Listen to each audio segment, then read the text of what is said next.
It is a packed house here at the Live Lounge in Portsmouth, UK for finals night, champions night even, in Series 9 here at the Modus Super Series. Coming to you live on Pluto TV, the audience assembled to see who will get their hands on the trophy and become £25,000 richer at the end of this evening's action. Before we get into it, let's show you how they all got here. This is the story of Champions Week. Andreas Harrison returned to winning ways by topping Group A. The solid Swede is looking to take his second series title. A drama-filled Wednesday saw Jim Long miss an opportunity to top the group and as a result found himself in Group C for the rest of the week. Derek Coulson was the best runner-up of Series 9 due to his strong average, and this continued throughout Champions Week. He has the highest running average of the week so far, and he emerged as the Group C winner. Scott Taylor threw some impressive numbers over the week and overcame some early disappointing results as he also qualified from Group C. There was further disappointment for Canada's Jim Long as he failed to qualify for Champions Night, despite throwing 4 ton-plus averages for the week, including this one in excess of 111. Tom Sykes got off to an ideal start in Group B, being the only player to win against the darts on day one. The group could not have been much closer, with all 5 players still in contention for the last 3 qualification spots. Week 10 winner David Davis became the 4th player to qualify for Champions Night by winning his first 3 games on Friday, sealing the deal with a victory over Sykes. Lithuania's Darius Labanauskas was the bookies' favourite for the week before a dart was thrown. His solid performances saw him emerge as the Group B winner, and a relieved Tom Sykes completed the Champions Week lineup, beating Kai Gottard in a tense shootout match for qualification.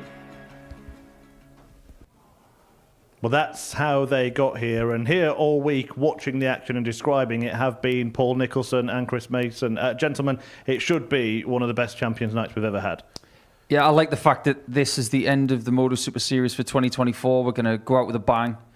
The level of play at times this week has been sensational, but the drama has actually eclipsed the standard because of what's happened at the end of every group.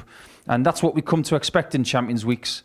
And as far as who we think is going to win tonight, we've spent hours trying to figure it out, and we're not quite there yet. And most 5 of the 6 players have been here before on a Champions Night. Quite remarkable. Yeah, and all 5 might not have been. It's just predictably unpredictable. Every group going down to the wire before we knew those that were going to progress. It was a remarkable week, and as Paul said, we had some fantastic darts, and no more so than that 111 average from Jim Long, who sadly didn't even make it through tonight. Absolutely. Well, let's just remind you of who has got through and how they got through. Andreas Harrison winning Group A earlier in the week, as Mason mentioned. Jim Long missed darts to get through himself, then couldn't get through Group C. Derek Coulson and Scott Taylor did that. Darius Labanauskas, David Davis and Tom Sykes all through from Group B in a quite dramatic night last night.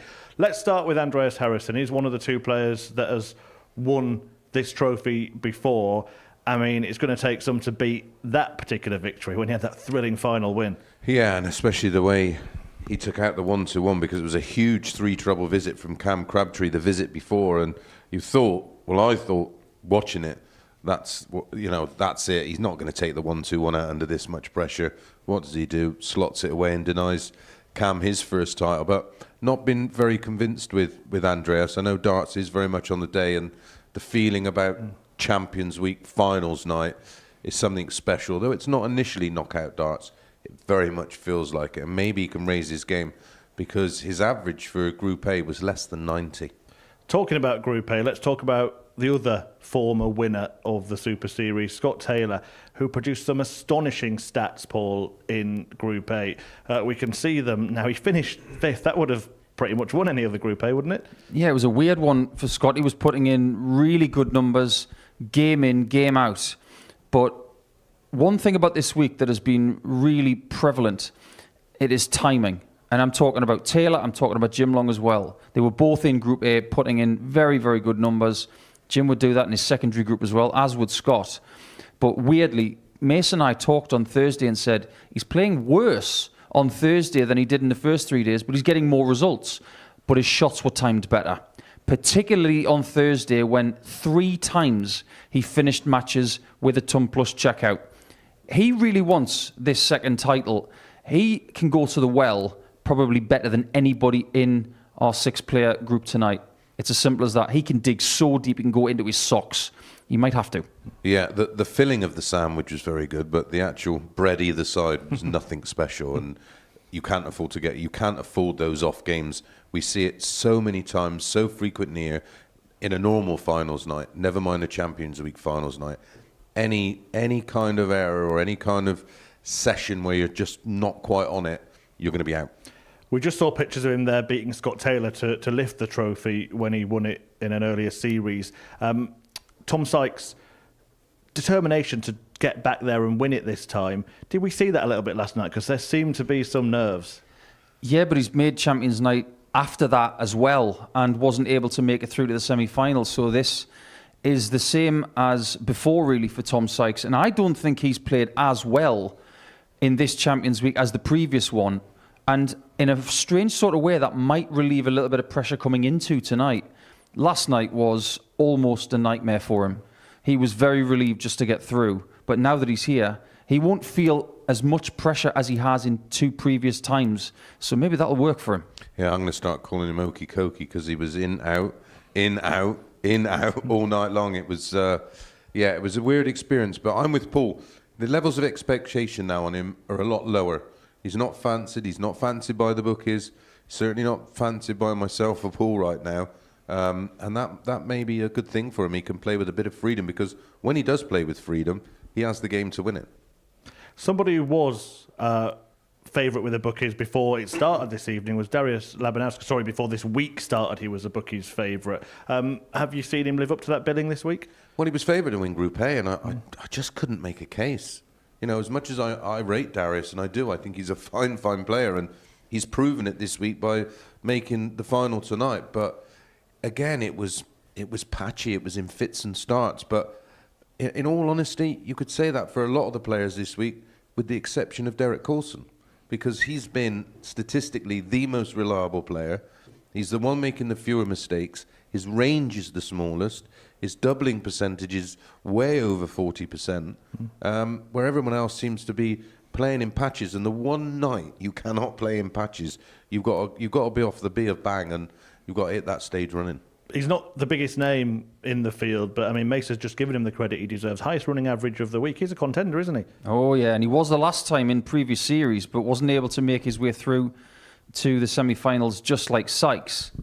But I wonder what would be different now had he got rid of Marvin van Velsen in that group game in the previous series. Sliding doors, of course, but Coulson has become very dependable and very cool under pressure.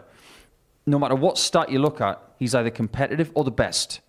He's got the best running average of the week. Yes, he's only played 10 games, but he's also got the best win percentage of anybody this week by 17%. If it was, say, 3 or 4%, I wouldn't have even brought it up. But the fact that it's 17%, we cannot ignore it. Yeah, and although he's not the youngest of the group of players, he's certainly the most inexperienced at this level. You know, his experience may have come from a bit of Super League, a bit of county. You know, the first time he was in an environment like this under the cameras was when he did it here. And it was interesting. He did an interview with Scott Taylor just a couple of nights ago where he spoke of what he felt like he learnt from last time. And listen, when you get up there, it's daunting. Never mind when you're doing it for the very first time. So if he has learnt from that experience, he could well be the man to beat. He's very cut from the same cloth as Darius.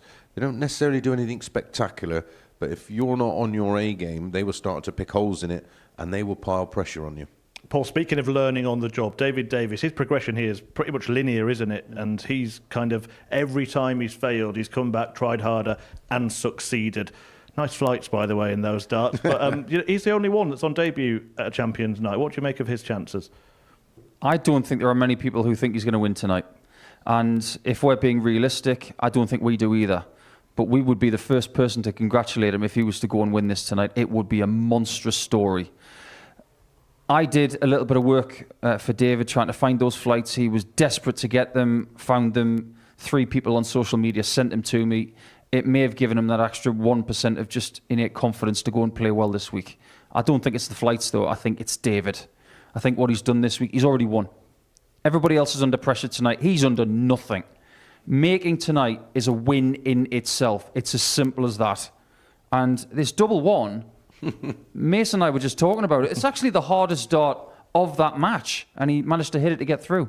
Yeah, and you spoke about it last night. We saw players really under pressure last evening. In a strange way, can they relax a little bit more tonight? Is getting here almost the first big part of the job? Absolutely, that's priority number one. It doesn't matter. Listen, do you think Andreas will care that he got here with an 89 average, or David Davis care that he got here with an 86 average? It matters not. What matters is getting your name on that list for tonight, and then it's just a new night. And we've seen it, and we say it so many times. Anything can happen. This is not predictable. You certainly wouldn't put your house on it, would you? On any one of them winning, if someone asked you to do it, because you can make a case for a lot of players if you pick the right metrics at the right times. David Davis has shown, every time he's come back here, he's shown small improvements, which are adding up to a massive improvement that's seen him qualify for tonight. And look at the way he played when he won his week. Look at who he was up against as well. Nobody fancied him that night. He won, and he did get a 170 checkout that night, so maybe that adrenaline spike tonight will help him. Yeah, that would be something for David Davis to brag about back in Denby. Look, if you're not familiar with the format on a Saturday night, maybe you're tuning in on Pluto TV for the first time. The players are split into two groups of 3, and they play in a little round robin. The top 2 go through. The winner of Group 1 plays the runner-up in Group 2 in the semi-finals, and vice versa. And they are the groups. Andreas Harrison in with David Davis and Scott Taylor. Darius Labanauskas in with Derek Coulson and Tom Sykes. Look, it's champions night. Doesn't matter what group you're in, but is there anyone who's got a more daunting task than anybody else? No, I think they're equally as difficult. I honestly believe that David Davis and Tom Sykes could be up against it tonight, because each group has that solid player in it, and then each group has that flair player in it. If depending on which version of those players turn up is dependable on whether you can make the semi-finals. I think in Group 2, Sykes either wins the group or doesn't get through. I don't think he's in the middle. I think if the flair shows up, because we've seen a huge level from him on a Champions Night before in Series 6, and boy did he need that in his second game. I can see him winning the group with brilliant stuff, or he's done by both players. I don't see him in the middle. Let's see how the bookies see it then going into this Champions Night. They've gone with Andreas Harrison as the favourite, and then we've got 3 players at 4-1, including the pre-week favourite Darius Labanauskas, Tom Sykes at 9-2, and David Davis, once again the outsider. He's been there before, and he's proven wrong before. Yeah, he's burnt their fingers a few times, and ours, but listen, we love being shocked because it's a great story.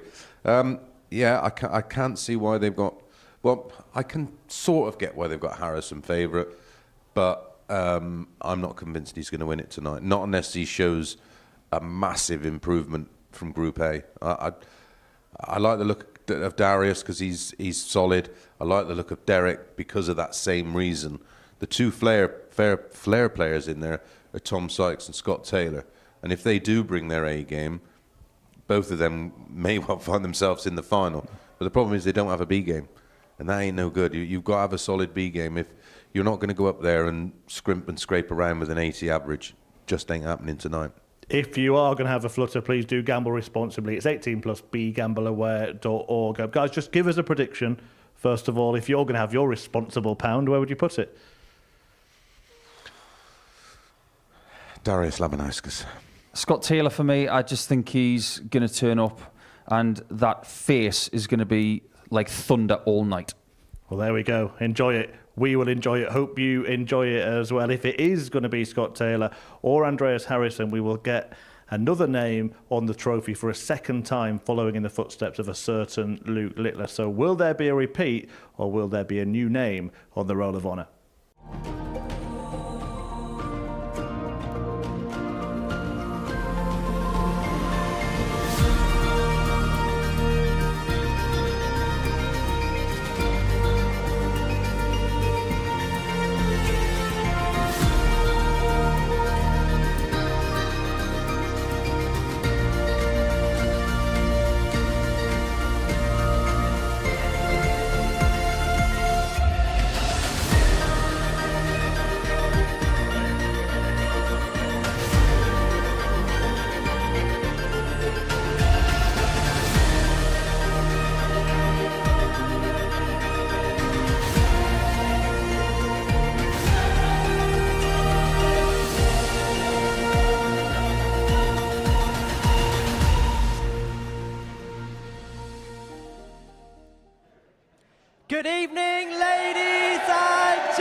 Welcome along to the action. It's Champions Night here at Modus Super Series 9. 6 players, £25,000, but only one can be crowned the champion. We're coming to you live on Pluto TV from the Modus Live Lounge in Portsmouth.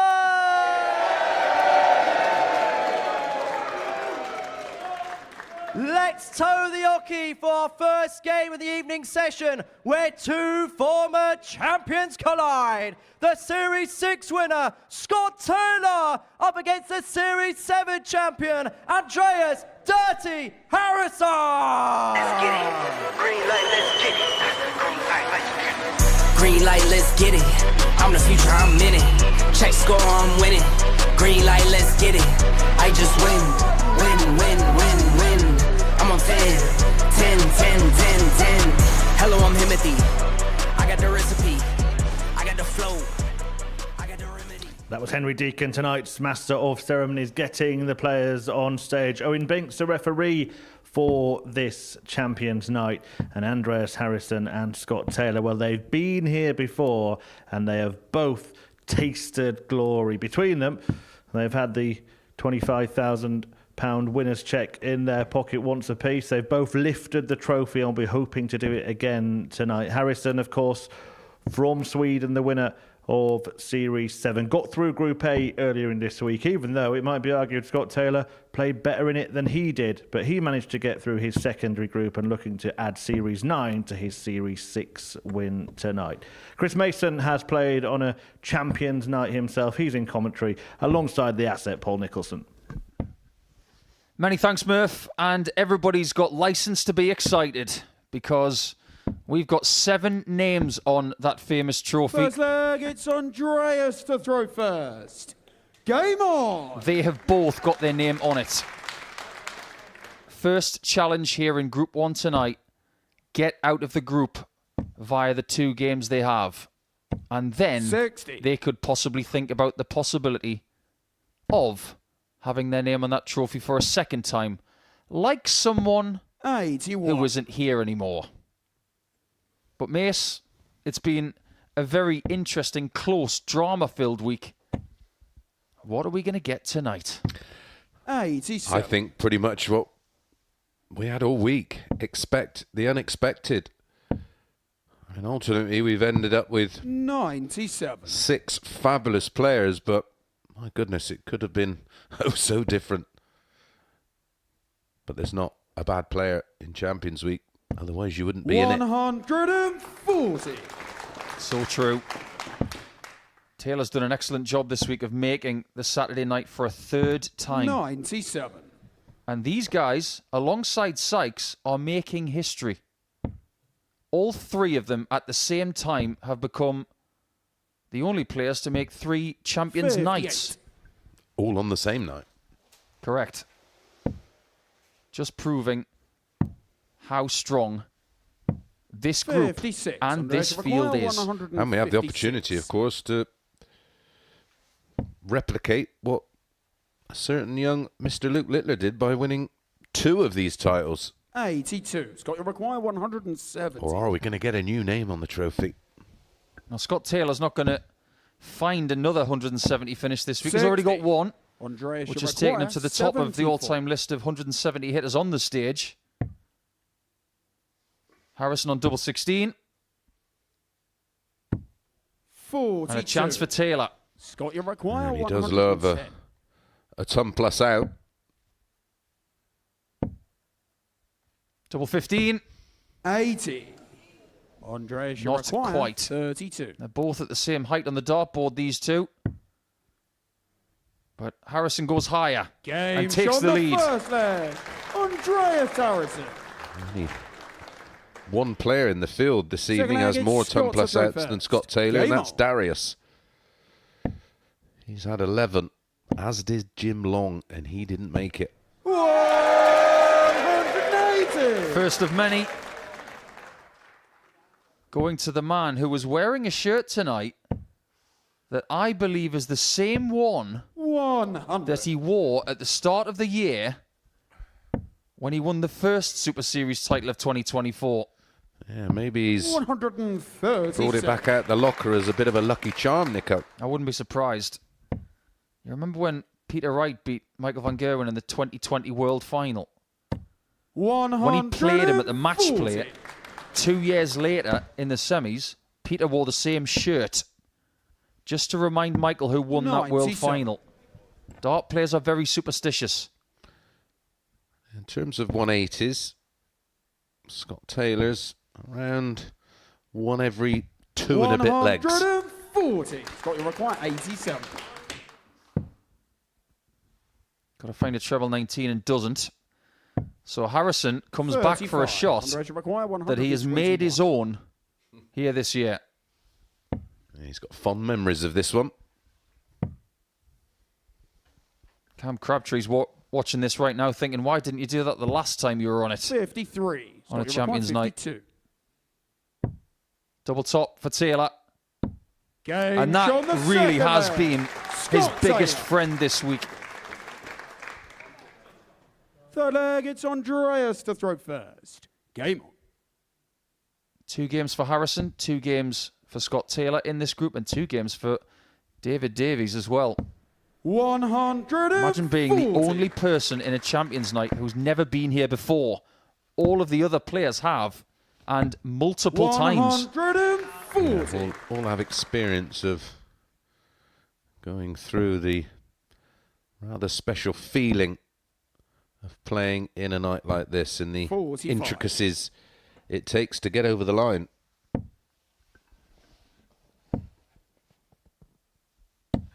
Welcome along to all of our new viewers on Pluto TV. If you want to contact us direct into the commentary box, you can across our social medias, Instagram, X, 100. Facebook and TikTok. I would probably stick with X because Nico has the app open. At MSS Darts, all one word. Got any questions or 145. comments? As long as they're sensible, we're happy to answer them. You said a little bit earlier on, Mace, that Harrison 60. may be a Scott, you bit require vulnerable 116. here tonight. Taylor might be about to take the lead. Needed the treble and he's 42. missed the 18 Underage you require completely. 156. That is perfect. That one is under-delivered. 100. He's not Scott, you going to require 74. find a better finish than he has had this week, which is 135. However, Taylor and Game tops, shot the a marriage third made leg. in heaven. Scott Taylor. Well, his finishing for the week, Fourth Paul, leg, it's Scott to that throw has been the first. week. Game on. 45%. That's over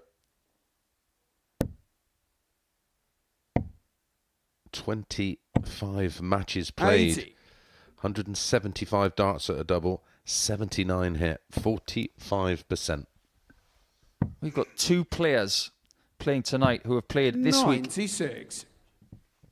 who have got percentages north of 44%. With Derek Coulson at 44.58%, that's over 10 games. That's still brilliant. But when Scott Taylor has been better than that over 25 games, that tells you everything you need to know about the Series 6 champion. Yeah, remarkable number. But it is Harrison that's eating away at the advantage of 78. throw and has now stolen the darts. Notice something else about Taylor tonight as well in this first game. On Monday morning, he was using fresh points. 133. Over the course of the week, I think they've been worn down. He's actually put fresh ones in again tonight. 85. Underage you require 132. Going bull here is optional. Now it works out really well. Yeah, 92. it was risky, but aggressive. Is it a sign of confidence, Paul? Your guess is as 41. good as mine. Andre Just trying to Chirac, read this guy. 40. It's very tough.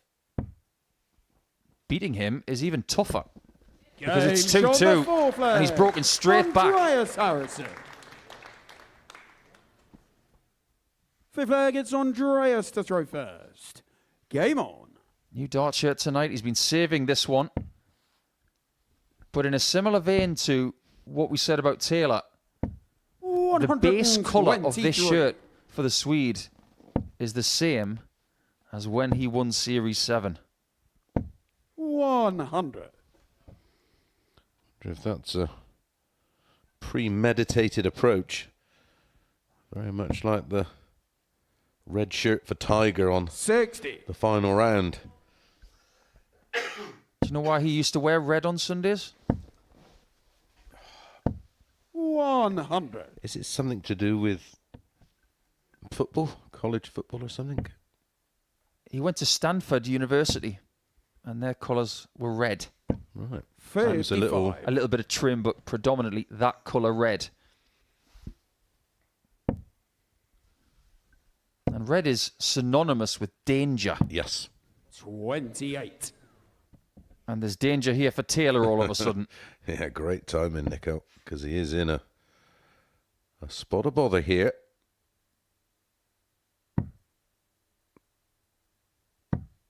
$58. Curling that toe up against the oche as always, Taylor. But my word, 103. when you got 273 when you're practicing over the course of the next few days, look at what Taylor's just done. That is elite counting to get to a finish. And if he hits this, it will be his 6th on this stage. More than anybody by 2.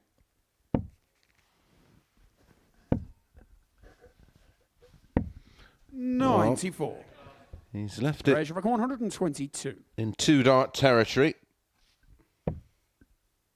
This is really interesting. It's really different, 97. but it was almost perfect. Scott, you require 76. Big moment, 88. Game So shot, the clinical fifth leg. from Scotty T. Scott Taylor. What was he thinking there then, Paul? Two trouble 15s, double 16. Sixth leg, it's Scott to throw first. You said it. Game on. Yeah. If he went traditional, the double 7's next to the double 16. I don't know. 100. Scott Taylor. I'll take the 5th. Scott Taylor is experienced enough to know that just winning this game is not enough. We've seen people win their first game and be eliminated. 100. You've got to do it over the course of 2 games on a Saturday night at the Modus Super Series. 100. So far, so good. It's a bright start. Both averaging around 89, which is what Harrison has been doing all week. 58. Like I said, you're not going to win a game here with an 80 average, are you? Not tonight. But you can have an anomaly, but 60. as a rule, this game has been played the vast majority of the time in and around the 90s. 65. Can you imagine if tonight Marvin van Velsen was here as well? We would have had all the champions in Yep. the last Champions Night of the year. But 41. Marvin was eliminated as defending champion by Scott Taylor.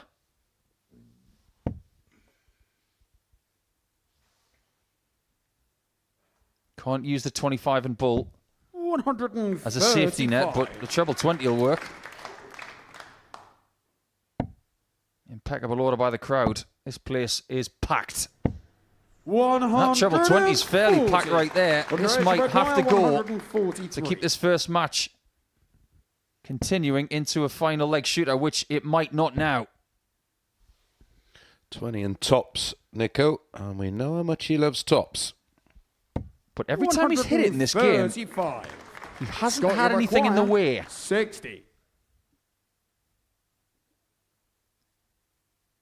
Now he does.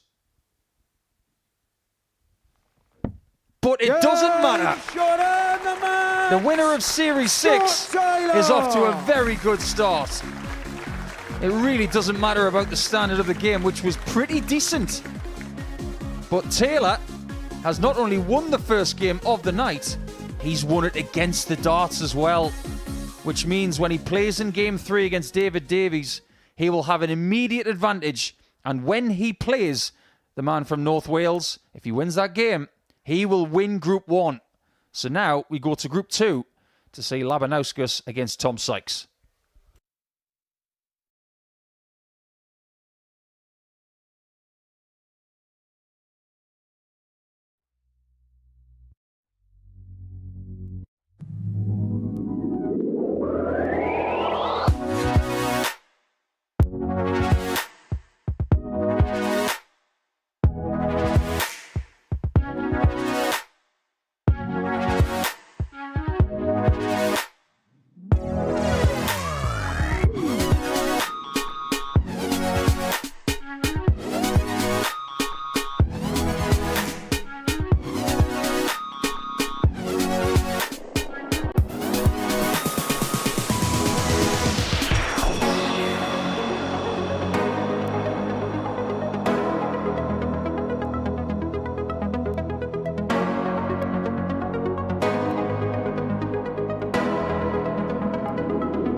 Welcome back to the Modus Live Lounge in Portsmouth, UK, where a packed house have assembled to watch Champions Night. Somebody will pick up £25,000. That waving there, well, that's the Tom Sykes fan club, his family and manager there, and he is on stage next. He's going to take on Darius Labanauskas, and to get them there is our MC, Henry Deacon.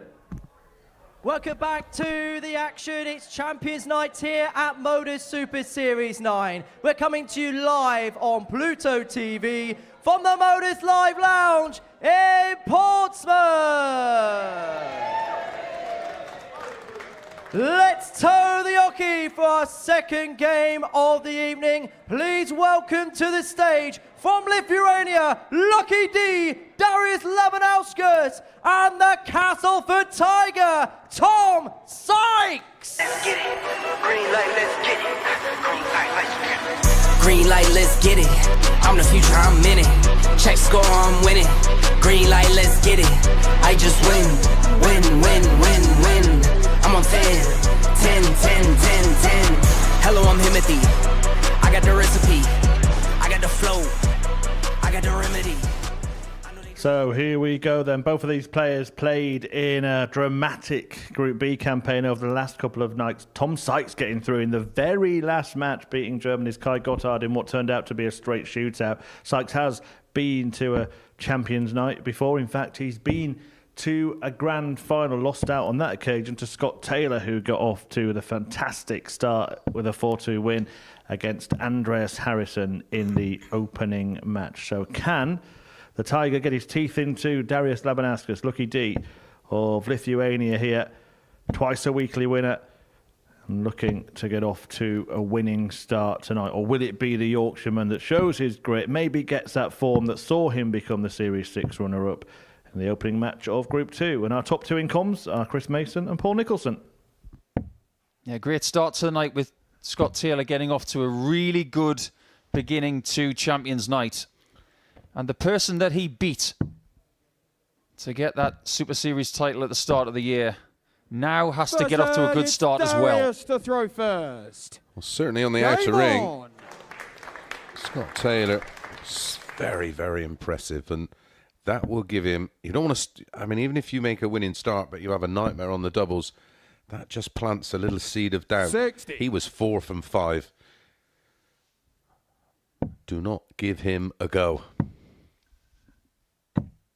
3 darts at tops, 134. 3 double tops. Yeah. Do you think there will be an element to Tom Sykes where he feels like he's free rolling after that traumatic 1:30 a.m. qualification last night? I actually rewatched that interview just to look at his demeanour a little bit deeper. And you could tell that he was really relieved in just making tonight, but I don't think so. I think he really wants this, and he doesn't feel like this is a free roll. He wants to put right what happened in the previous Champions Night because he didn't even make the semis.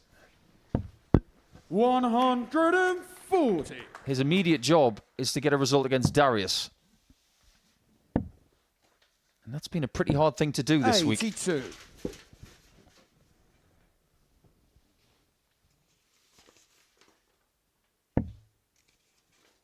First time that Tom has worn the orange shirt, saving it for Saturday night. And he did say, it's a good job I made it because I saved this shirt for Saturday. And what do you make of the fact that all week he's been using these darts, but he's changed the colour of the flights and stems to go with the shirt? I'm loving that. He's loving the 180s as well. Yeah, you don't mind a bit of synchronicity on the stage, especially when you're hitting 180s like that. And he's got more 180s than anybody this week. And he's more likely to hit 180s than anyone. Yeah, Monday, Darius got the better of Tom 4-2. Tuesday, Tom got the better of Darius 4-3. Second leg, it's Tom to throw first. And on the Game on. final day of Group A, Tom got the better of him by 4 legs to 1. 131. This is a really good start for Sykes. There were 2 things that happened in that first leg in 15 85. darts. He got a maximum, which he's noted for. And he found a double early. Because yesterday, especially, the final night of Group B, he was struggling on his doubles. He's only 33% for the week in the 23 games he's played. That is a good 5 to 6% down on what he usually does. But he's still here. And they both found themselves in Group B, of course, Thursday and Friday night, where they 35. locked horns again. Friday night, it was a 4-2 win for Darius. Very, very high quality game. And then Thursday, it was a 4-3. So 1 match separates them all week. We do have Sykes fans in the crowd, but unfortunately, that fan there is wearing the wrong shirt. But maybe this is the only orange one available. This is 25. the Champions version. Yeah, it might be a one-off special made just for this week. Well, he's got Darius at the moment in a world of trouble, hasn't he? 85. Yes, he has. Tom, you require He doesn't even have to hit this. 170. Darius, who normally settles quite quickly, hasn't tonight so far. 41. Well, if I may say so early, this is the worst I've seen Darius start a match on a Saturday night in Portsmouth. He always, based on previous behaviours... Which is what we can only judge them on. Yeah, he plays his best darts on Saturday night. Tommy require 129. Still time to go.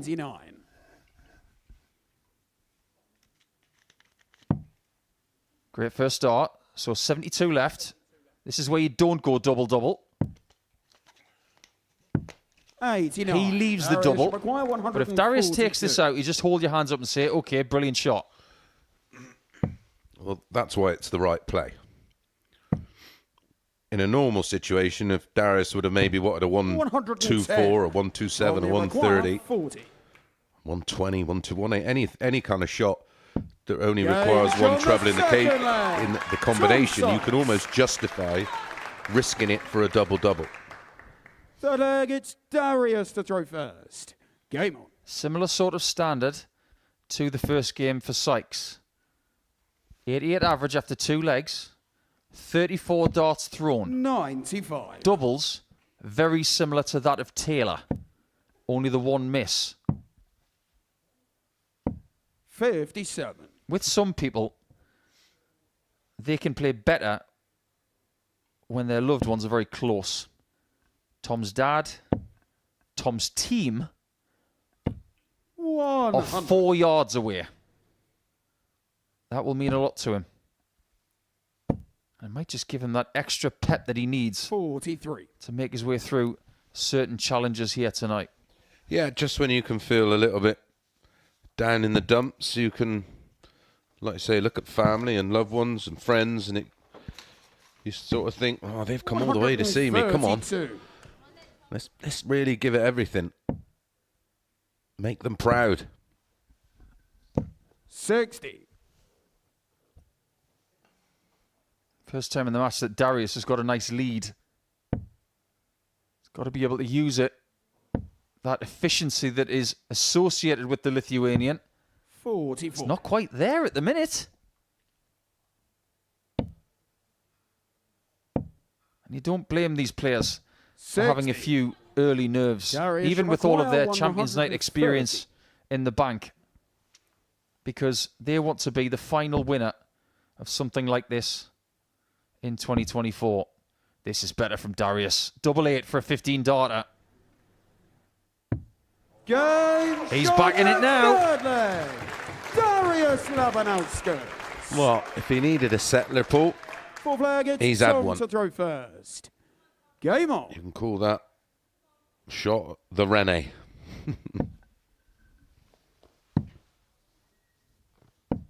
57. Still throwing against the darts here. In a best-of-7 contest like this, which is a sprint format, repeatedly, if you're a break behind, you can't be a break behind for long. No, you will quickly run out of legs. 55. After looking through the archives of the Super Series from the last couple of years, I'm always fascinated to find the route of the champion to the title. This is brilliant. 135. When you take all of the 8 series that we've had, only one player has won Group A 100 and then won the title on the Saturday night in Champions Week. That's Luke Littler in Series 3. The rest of them, they've all gone through a secondary group of some sort. 98. Only one player has gone through Group C on its own and then won the title. That was Jim McEwen in Series 5. But get this. Marvin van Velsen, the defending champion, for another 3.5 hours. In Series 8, in Group A, he was 3rd. In Group B, he was 3rd. He made his way to Champions Night and 84. won. Tom Sykes this week, he was 3rd in Group A and he was 3rd in Group B. He's got the Marvin van Velsen 75. opportunity. Darius, you require 140. Can he? Oh, can he? We'll call it the Marvin. He's definitely hungry.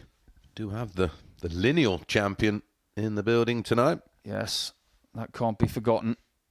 There are 2 champions playing on the stage tonight, but there's another Super Series champion 84. in the building. Tommy, you require 115. The very, very first one. 59. Darius, you require. We are seeing a lot of darts on the 56. stage tonight in this sort of zone, between 15 and 18 darts. Darius with an opportunity to break back. Game shown the 4th leg. He wasn't Darius sure if that was in. Labanowski. He was leaning forward, and he got the nod from referee Owen Binks. 5th leg, it's Darius The to throw course of first. a leg and a bit. Game Tom on. Sykes has taken just over 10 points off his average.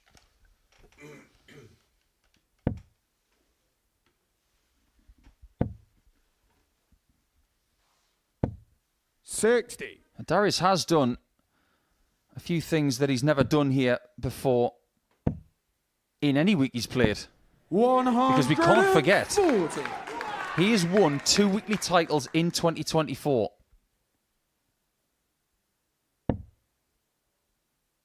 He's got to be considered one of the players of the year here in Portsmouth. 60. He may just go up a notch or 2 if he wins this tonight. But he set a personal best average. 131. It was 107.36, which was the best average of the week for about 14 hours. Then Jim Long took it on his way to not making here this evening. This is an edgy game. It's edgy good, though. 180. That's just very good. And look at the reaction. There wasn't one. Well, this is exactly the kind of response he needed. He's left. 140. Ball after 9. 50. There's a possible 10 darter on. 88. 34. He has had a few issues in that corner Darius at times this week, require especially on double 141. 16. He can't afford those problems here tonight. Hence why he must hit 16 points on the outer ring right now. 85. Because Darius Tommy require has just 60. taken that number out. He's ready to pounce. No score. There it is again. Darius, you require 56. Heads are in hands. This is to go 3-2 up after being 2-0 down.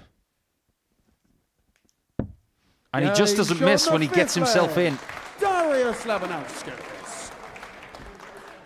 He was allowed in, wasn't he? Super. He's 3 from 3 on his doubles. Game on. Tom Sykes has had 3 times as many darts at a double. And remember, at one point, he was 2 from 3.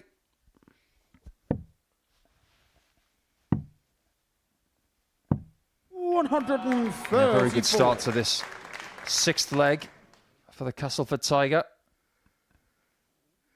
But it does prove that if you give Darius a little bit of room to breathe and you give him 44. opportunities, he will get his knife and fork out and he will cut you up. 58. When there's 25 grand on offer, he'll eat you alive.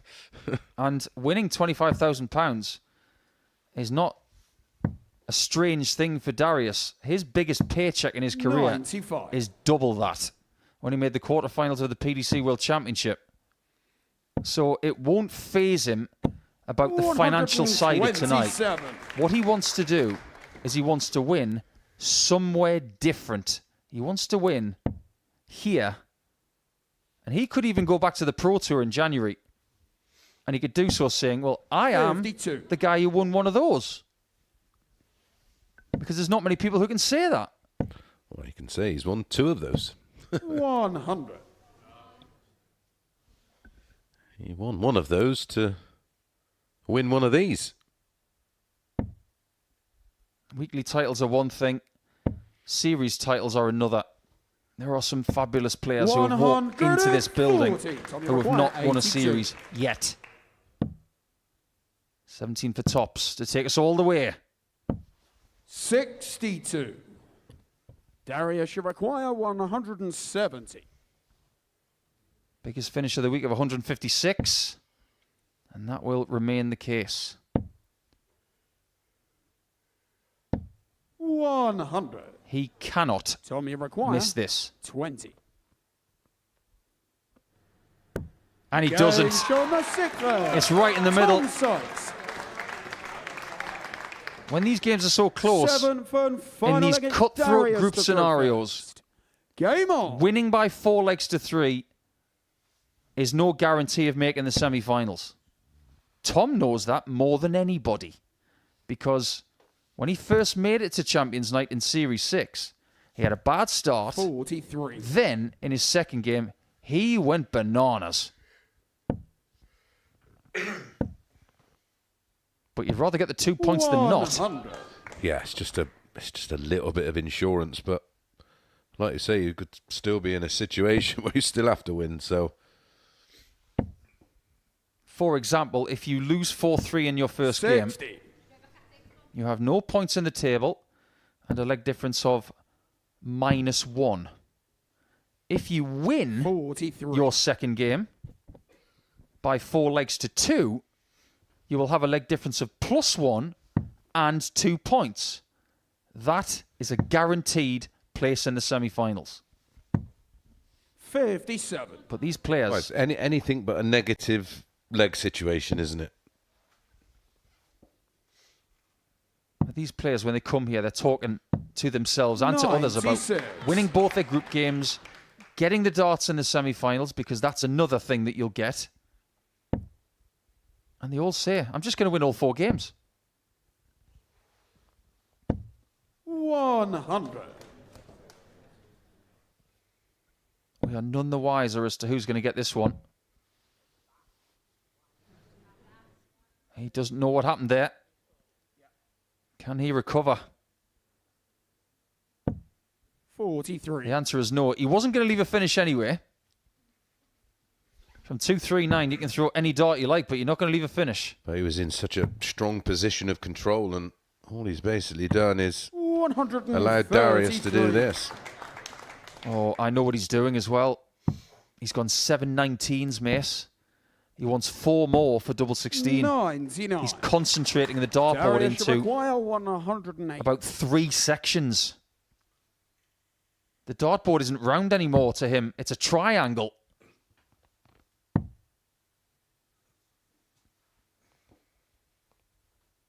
Now that changes. 56. And this game could require change. 120. The noise in this place could change. This is Darius's checkout. Tops. Wins it! What a shot from Tom Sykes. Tom Sykes! Mace was right. Labanauskas has hit that shot more than anybody this week. But that might just be the best 120 we've seen all week long. He was in rhythm. Was it from the primal spot? I'm not sure it was, but he threw it violently. And it went through the single 20 to give him 4 legs in that match to win and get 2 crucial points. When Tom Sykes returns, he will know that if he beats a certain Derek Coulson, he will win Group 2. He's in the same position as Scott Taylor. Labanauskas didn't even miss a double in the match. But Tom Sykes had more chances. When we come back, we'll go back to Group 1, and Scott Taylor will have a chance to win his group.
Welcome back to Champions Night at the Modus Super Series live on Pluto TV. The first match of the night was in Group 1. It saw Scott Taylor get a 4-2 win over Andreas Harrison in a clash of two former Champions Night winners. And then we saw that fantastic victory, that fantastic checkout for Tom Sykes when he got a 4-3 win over Darius Labanauskas with that stunning 120. Taylor back in action now as we return to Group 1.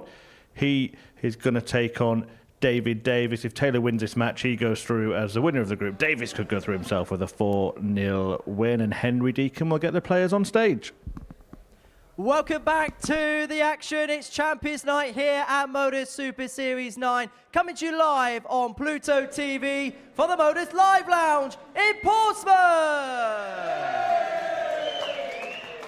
Let's toe the hockey and let's meet the players. It's David Davies up against Scott Taylor. Let's get it. Green light, let's get it. Green light, let's get it. Green light, let's get it. I'm the future, I'm in it. Check score, I'm winning. Green light, let's get it. I just win. I'm on 10. Hello, I'm Himothy. I got the recipe. I got the flow. I got the remedy. I know they do. So then these two players about to do battle. Taylor, having already got a victory tonight, knows that he can put himself safely through and put his feet up for an hour or so if he can get the better of Davis here. Davis, though, is one of those determined darters, had the bit between his teeth, maybe some signs of pressure last night, but he crossed the line and got himself to his first Champions Night. Can he get a victory against a former champion in his first match? Let's find out in the company of Chris and Paul. Taylor and Sykes have done themselves a lot of good in the first games of the groups. But it's great to see David Davies here on Champions Night. He's worked very hard this year and parts of last year to gradually be good enough to get to something like this. Just to reiterate as well, from our top of the show, I think Davies has already won this week. He's got Adam Paxton there, former weekly champion here at the Modus Super Series, in his corner. But I don't think there's any pressure externally on Davies tonight. First leg, But it's he Scott to throw will first. expect from himself. Game on. Yeah, and listen, if I was looking after him, my plan for him next year would be go to Q school, but I'd probably just go for 91. one day, just so you're eligible for Challenge Tour. Really focus in on trying to qualify for the UK Open with the variable ways now that you can qualify. 180. Try and get some UK Open experience. Get on the Challenge Tour for a year. Play here, play some ADC stuff. 140. And then maybe 2026, give Q School a bash. Davies starting in his very first Champions Night with a maximum. 54. Doesn't get any better than that. Yeah, we can only go one way.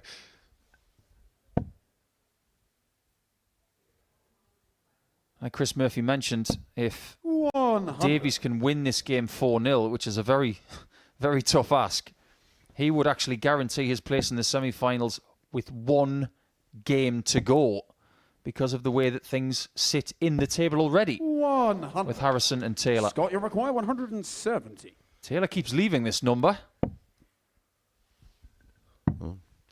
He's the player who's hit the most of them. 58. He's David, you on require 5. 167.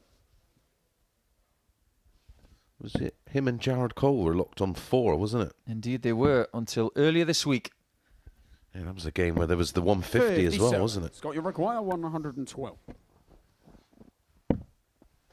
Needs 3 of them and doesn't get them. So Davies has a chance to 96. take the David, darts require in this, which is 110. something we have seen a fair bit tonight. Both games have been against the throw so far. Well, it's a trend that will continue. Only time will tell. Game Oh, shot. nothing wrong with that. first leg. What a start. David Davis. David Davis. Second So leg, we it's don't David think to throw first. he can't win it, or he doesn't have the ability to win it. after that week where he qualified, Game on. myself and Paul were nailed on in thinking that it was going to be Nico Springer. Well, David Davis had vastly different ideas. 97. Yeah, that night he beat Neil Duff in the final by 4 legs to 3. He beat Richie Burnett 45. by 4 legs to 2. He beat Nico Springer by 4 legs to 3. If you think about those 3 wins, that's caliber. That's a WDF champion, a 180. BDO world champion, and one of the hottest young players in the world in a row. He'll be saying 80. to everyone in his own mind, don't think I can't do this.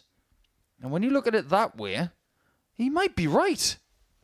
Yeah, well, maybe that's where the confidence is coming from, the players that he's beaten 100. and he's continuing to beat. He said, well, hang on a minute, lads, you rate these guys. Well, if I'm beating them, you've got to rate me, surely. Yeah, that's a fair point. 100. David, it We'll requires talk about 124. Scott Taylor's situation in a second, because if you think that winning his first game 4-2 has put him safe, think again. 92. Davies is playing very well here.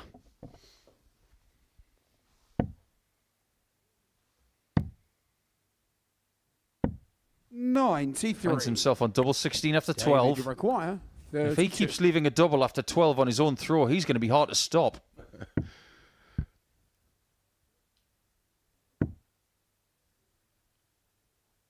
Does he have the adjustment? score. No, just went to the left slightly.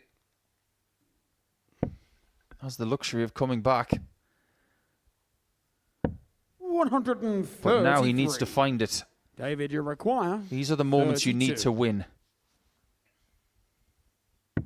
Game show on the And he second hits leg. just when he needs David to. Davies. And he's averaging 97, Paul, but prior to those 4 missed Third starts at leg, the it's double, Scott to throw first. he was up round 107. That shows you how quick a start he has made to this match. There's no early nerves. There's no 57. anxiety.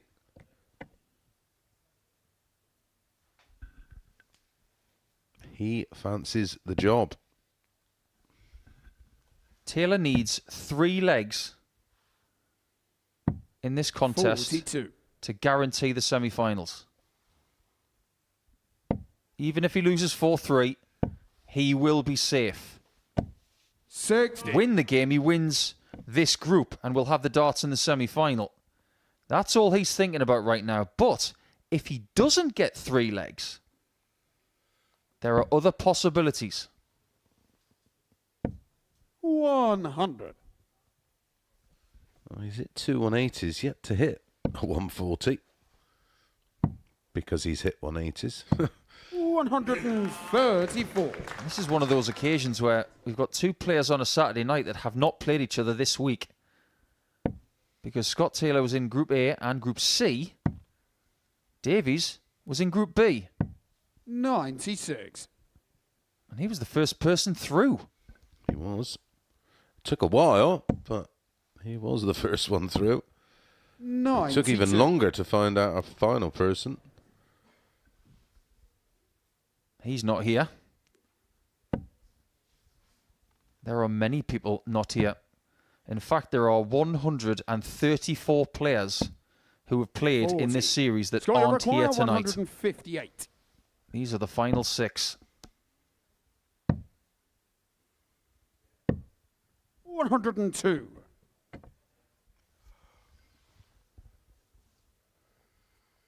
I really can get behind that 25 at the end, especially when you consider how good he is on tops. He's going to need to be. Yeah. 180. That's a third max. 56. Tops. 60. Was he this put off time. by the missed single? Yeah. David, you require Certainly. 43.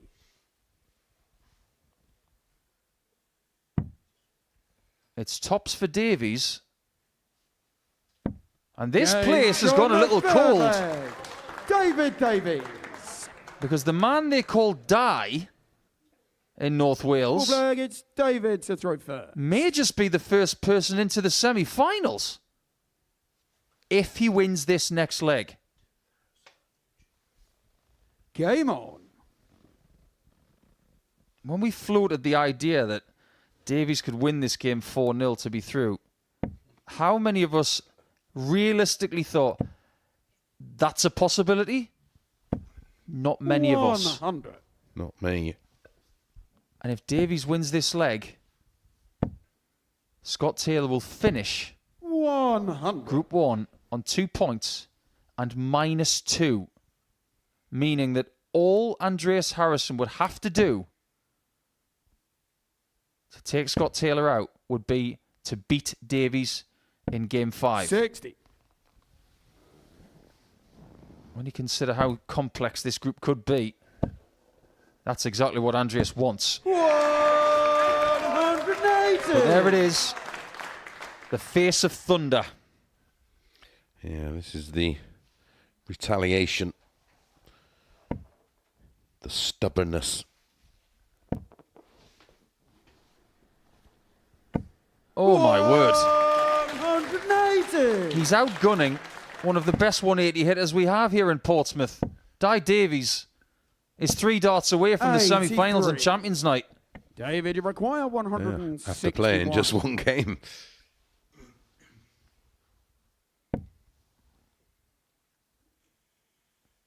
Taylor has hit a 138 this week. 96. What he would give for another one right now. Scott, you require 100. He might even need it. Davies is going to get a 2-darter chance 58. to put himself David, you require in new 65. territory again. As long as he doesn't hit the ball. 58 left. 18 for tops.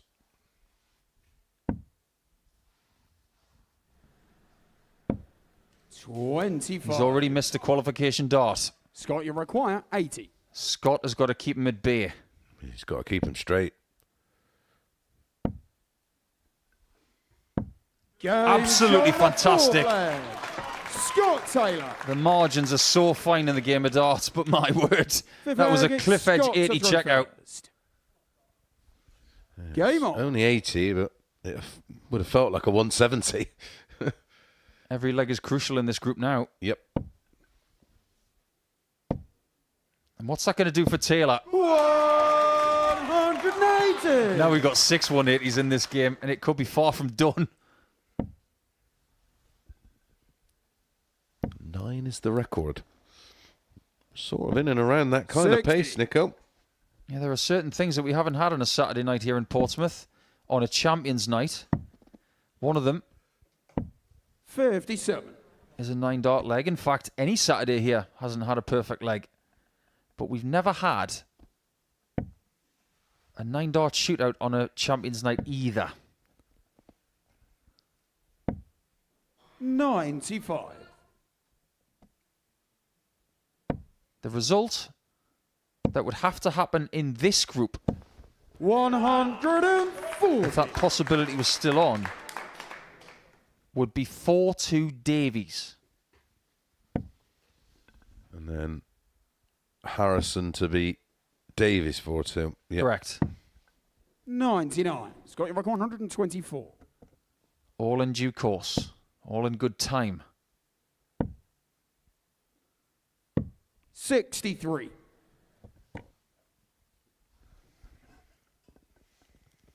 Taylor will have an option when he comes back of treble 7. It might depend on what Davies leaves. 140. It's a Scott, you require 3-darter. 61. This is double 18. 52. Can Davis David, you require do it in a bit of style. He's already had a 110. Can he add to that? And a 107. Trouble 19 first. Trouble 16. Oh, he's going up. That's interesting. When he's been so good at tops, 44. he decides not to leave it. Scott, you require Not to even 9. attempt to leave it. Double 4 for Taylor. Gage on the fifth This leg. next leg, Scott Taylor. it's so big because two things are possible. Leg, it's David to throw first. Taylor wins it, Game on. he qualifies for the semi-finals. If Davies wins it, Scott Taylor will have to wait. But then so will Davies. 140.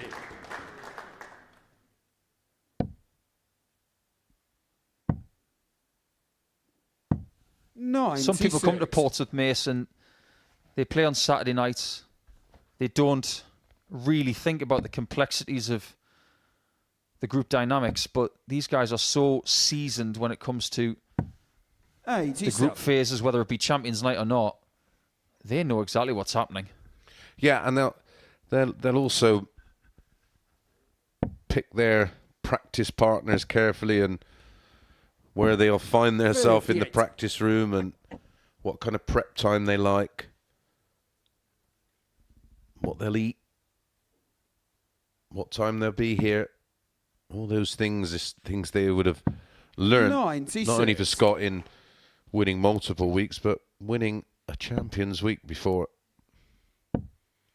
He knows exactly what it takes. 59. And it ain't that. He's frustrated. He's looking for the bookend tonight. The first series win of the year and the last. 92. Davies has played really well in this game, but his average has come down a fair few points over the last few legs. 59. But he's got David time on his side 86. this time to get his first win on a Champions Night. And if he does take 68 more, 46. cumulatively from this visit and the next, we'll have two players on 2 points in this group and still the 45. possibility of a 9-dot shootout. Yeah, well, the worst Maybe scenario require for Taylor would be the 40. shootout, wouldn't it?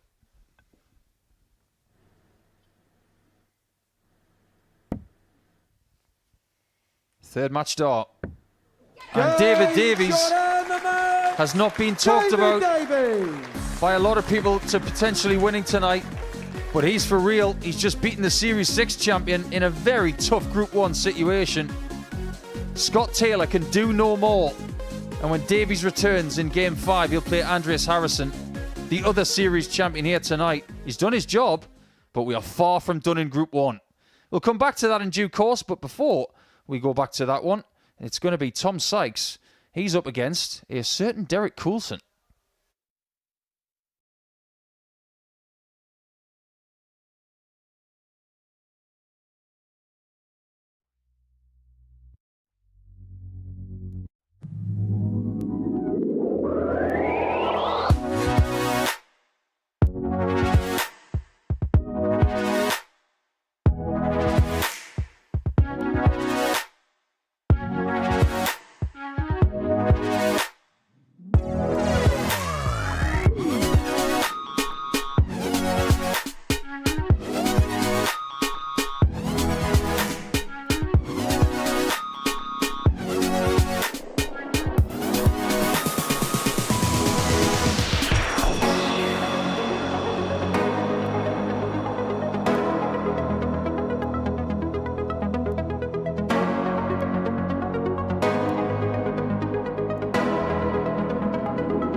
Well, is Tom Sykes going to make his fan club very, very happy? He won his first match 4-3, and he can go through if he can get the better of Derek Coulson in his next game. The players are ready, and Henry Deacon will get them onto the stage. Welcome back to the action. It's Champions Night here at Modus Super Series 9. We're coming to you live on Pluto TV from the Modus Live Lounge in Portsmouth.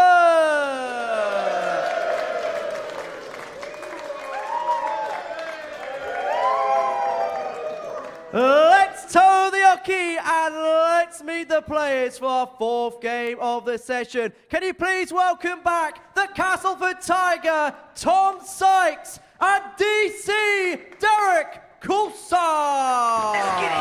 Green light, let's get it. Green light, let's get it. I'm the future, I'm in it. Check score, I'm winning. Green light, let's get it. I just win, win, win, win, win. I'm on 10. 10, 10, 10, 10. Hello, I'm Himothy. I got the recipe. I got the flow. I got the remedy. I know they do. Here we go then. Coulson on the stage for the first time tonight, taking on Tom Sykes, who is hoping to get through with a victory in this one. That is the only way you can get through at this particular point, because we do have the prospect of Champions Night 9-dart shootouts. We've had 2 4-2 scorelines in one of the groups, and if Sykes only gets the 3 legs in this one, then that will be on the cards for this group as well. That would be something special, wouldn't it? A 9-dart shootout on Champions Night. Well, a man who's been involved in one of those on that stage is a certain Chris Mason. Came through it as well. He's alongside Paul Nicholson to talk you through Game 4. Thank you very much, Chris. Yeah, and I can confirm it's absolutely harrowing. Well, Nico almost has caused this. He said, well, it's not happened. Well, within the space of about an hour, it's on the cards, Nico, so I blame you. What have I done? I just said it was possible. And it's still... You said it's not happened. Let's keep going down the line. We've not seen a 9-darter on Champions Night. Okay. We haven't seen a 9-darter on Champions Night. Did you hear that, guys? Game on! Well, we haven't seen Derek Coulson get through to a semi-final of a Champions Night just yet. But he did make Champions Night in the previous series. He had Marvin van Velsen on toast. He just couldn't find the knife. Yeah, couldn't put him away. As a result of that, he didn't make the final 4. 93. But we believe, Mace, that as a result of that, he's come back to Series 9 and he's better. Agreed. 100. And I think he pretty much said as much, didn't he? He felt like he had improved. We've seen history this week when Andreas Harrison was the first person in Super Series history to have won Group A in Champions Week twice. 140. Derek Coulson has now won Group C in Champions Week twice and in consecutive series. He did that by beating Scott Taylor in his final match. 100. And even Scott, when he was sitting in the studio, he said the right person won that group.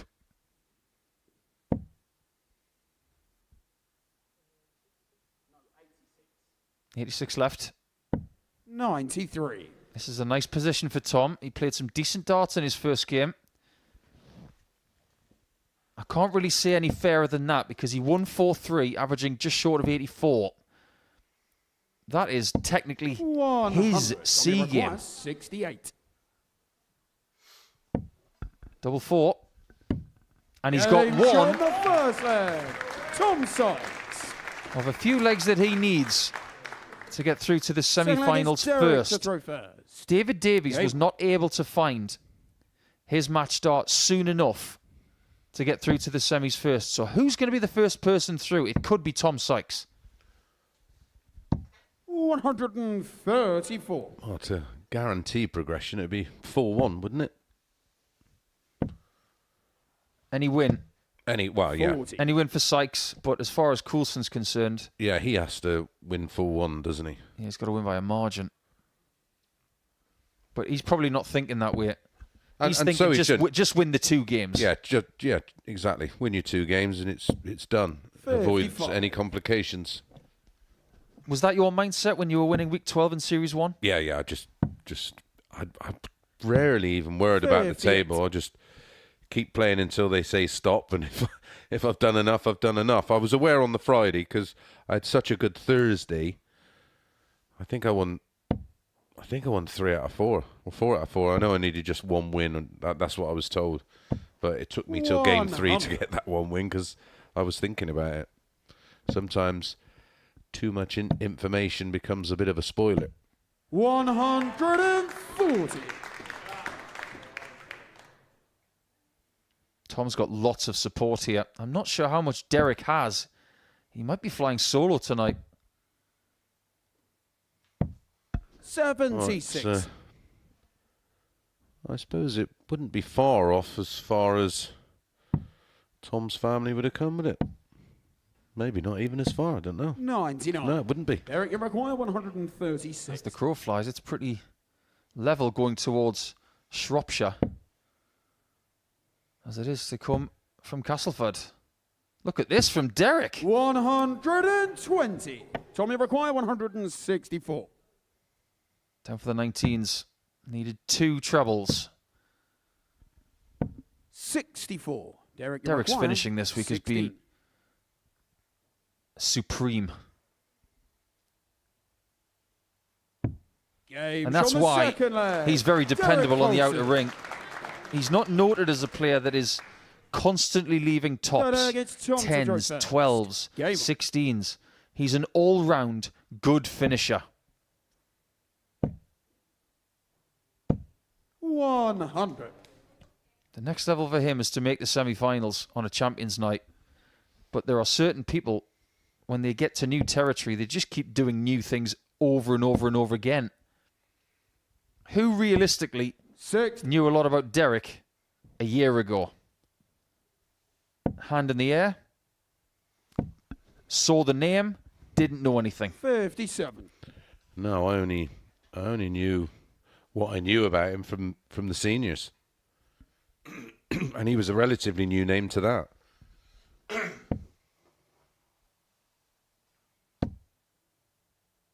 This is another game, just like the last one, where these 2 players have not met this week. But they were both involved 59. in that Champions Night from the previous series. These were the 2 people eliminated in the group stage.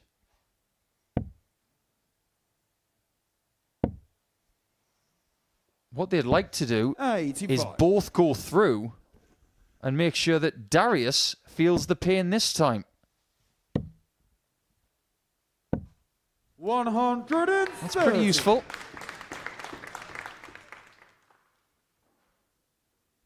Team Sykes at the front, almost first in the building. Are you with me on that Tom's got a bit of an advantage having played 1 game? 96. Or is there nothing Tommy that require 155. suggests it's an advantage? No, I think he's got an advantage. He's got over the early nerves. 65.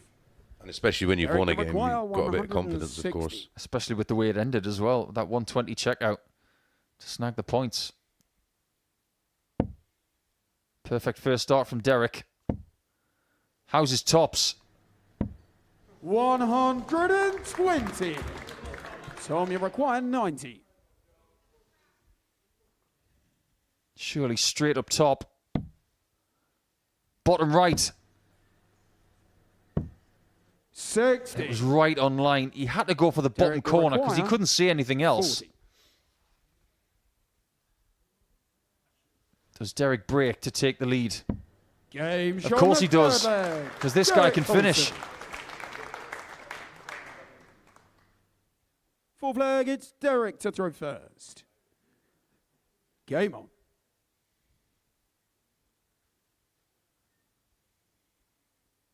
It feels like Scott Taylor and Tom Sykes are following each other tonight. They're doing very similar things. 100. Tom won his first game.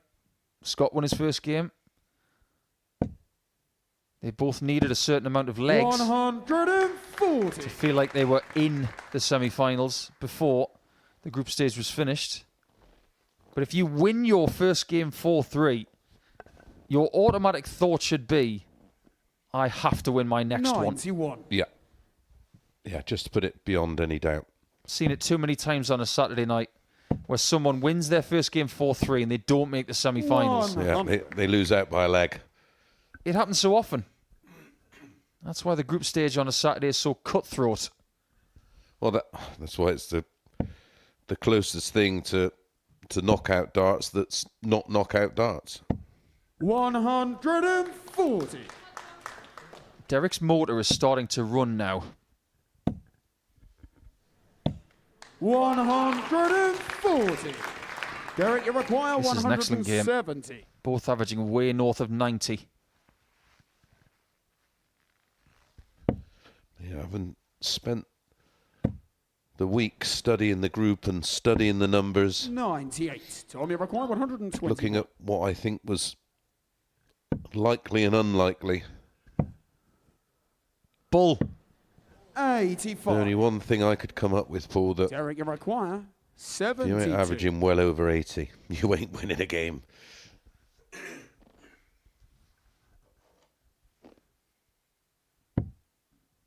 Double 12.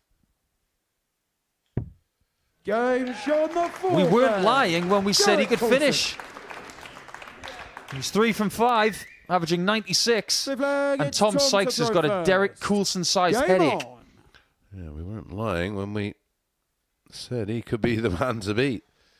He was, statistically, the most 100. reliable player coming in to tonight's final.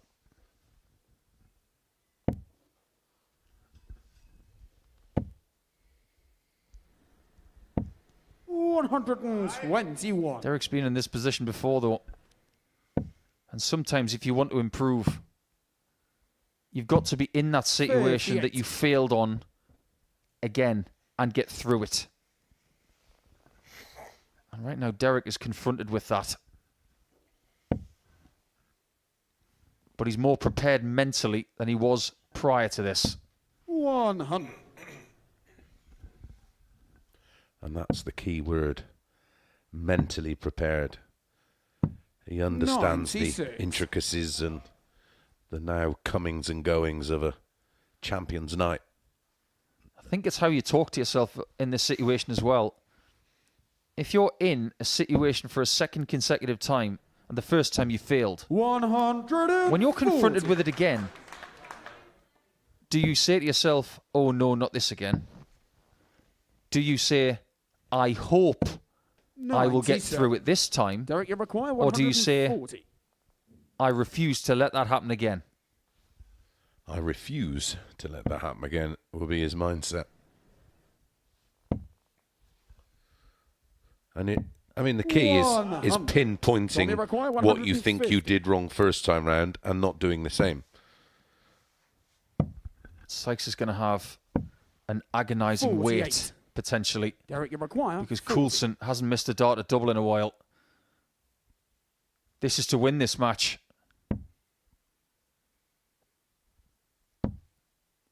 Double 10. 20. Uncharacteristic. Tom, you require 102. Yeah, certainly was. He was 3 from 5. Double 16. 70. Just misses out. Derek, That you miss at require double 16. 20. We just don't know how big that is yet.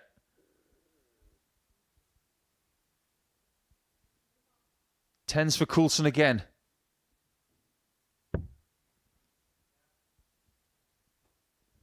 He's not comfortable on this. Far from comfortable. No score. 5 match Tom, you darts require gone. 32. Wow.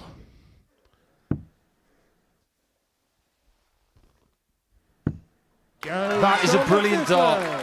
Tom We've already said tonight how much trouble he's had on double 16. It's a recurring theme with Sykes as well. But just when he needed one, Game on. he finds one. Shouldn't have been going at one. And if Sykes wants to be guaranteed his semi-final spot. At the end of this match, he's got to win the next 2 legs. He's got to win the game. I love that response from Coulson. My head would have fallen off. He steps up and it's a max. 100. Stone cold. Starting leg number 6. And he's got Team Sykes stunned. 100. There's nothing wrong with this department, but he's not dwelling on the fact that he's missed 5 darts for the match. Yeah, that's a brilliant quality. 100. Tom Sykes nearly levels things up in the leg. Just 40 adrift plus these.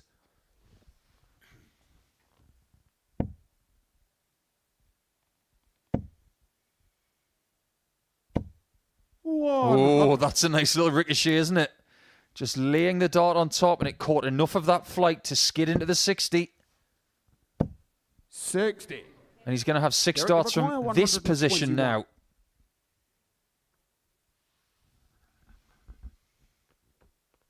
To have 2 points in the bank before he plays against Labanauskas in Game 6 of the night. 57. He'll have to take care of 64 the next time. That was the right play there, though, Paul.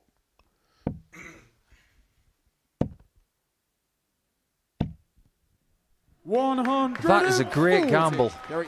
He was thinking about the bull, then decided, nah, I'm going to go for it. Oh, he looked down and then looked up. Derek is looking up again.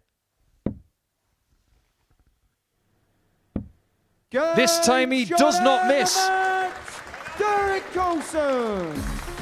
Decidedly cool from Derek Coulson, who has won by 4 legs to 2. Now Tom Sykes has to wait to see if he's done enough to make the semi-finals on this Champions Night. It's going to be a nervous wait. But he knows one thing. He's lost to Derek by 4 legs to 2. And now we go to Game 5, where David Davies and Andreas Harrison will lock horns. There are many possibilities.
Welcome back to Champions Night here at the Modus Super Series, live on Pluto TV, and that's what's happened so far in Group 1. A couple of 4-2 scorelines, one for Scott Taylor, one against him, David Davis winning that one. Now, if Andreas Harrison is to win the match against Davis 4-2, it'll be a 9-dart shootout to separate that group. In Group 2, Tom Sykes getting a win in his first match, but defeat in his second, so he now waits to see what happens between Derek Coulson and Darius Labanauskas. But next up it is Davis against Harrison, and Henry Deacon will get the players to the stage.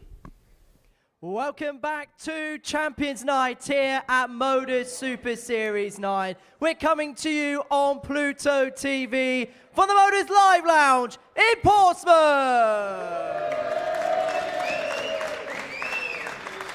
Let's toe the hockey for our 5th game of the evening. And can you please welcome to the stage David Davies and Andreas Dirty Harrison. Let's get it.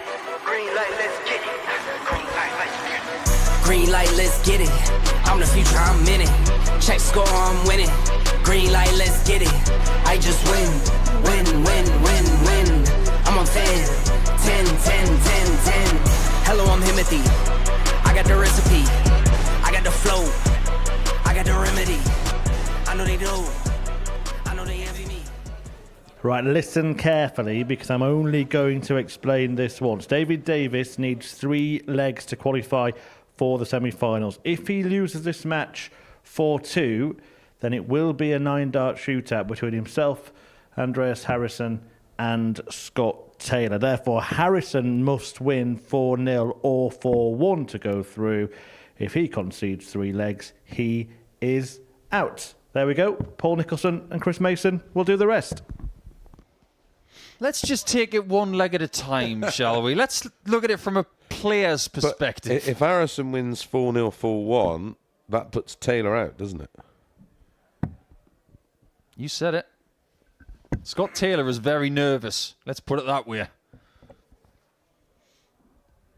I mean, I've only been doing this, I don't know how many years, and it still confuses me. Let's go with what Murph said. Because... Well, from a personal punt, and for the viewers on Pluto TV, I hope it's 4-2 and we have a 9-dart shootout. Coming from the person who said that 9-dart shootouts are harrowing. Well, yeah, but fabulous TV. I meant harrowing to play in. Oh, this is great entertainment for First the leg, it's live David to audience throw at the live first. lounge. Game Live on on. Pluto TV. David Davies is undefeated on a Saturday night in this series. 96. 5 games, 5 wins. If that remains the case, Scott Taylor's going to be a very happy bunny. 100. The Series 7 champion would not be happy at all. And don't forget, Monday, darts returns. Maybe the conclusion for this year as David Davis finds another max. That's his 5th. Yeah. To go with the 4 in his match against Scott. 59. Yeah, Monday morning, 9:30, we will see the start of the ADC Global Championships, and some real big names and recognisable names from the world of darts will be competing over the next 2 weeks to crown 28. just before Christmas our first global champion.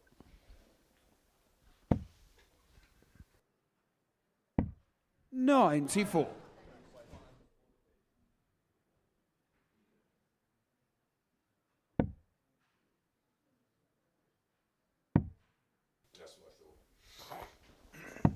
$60.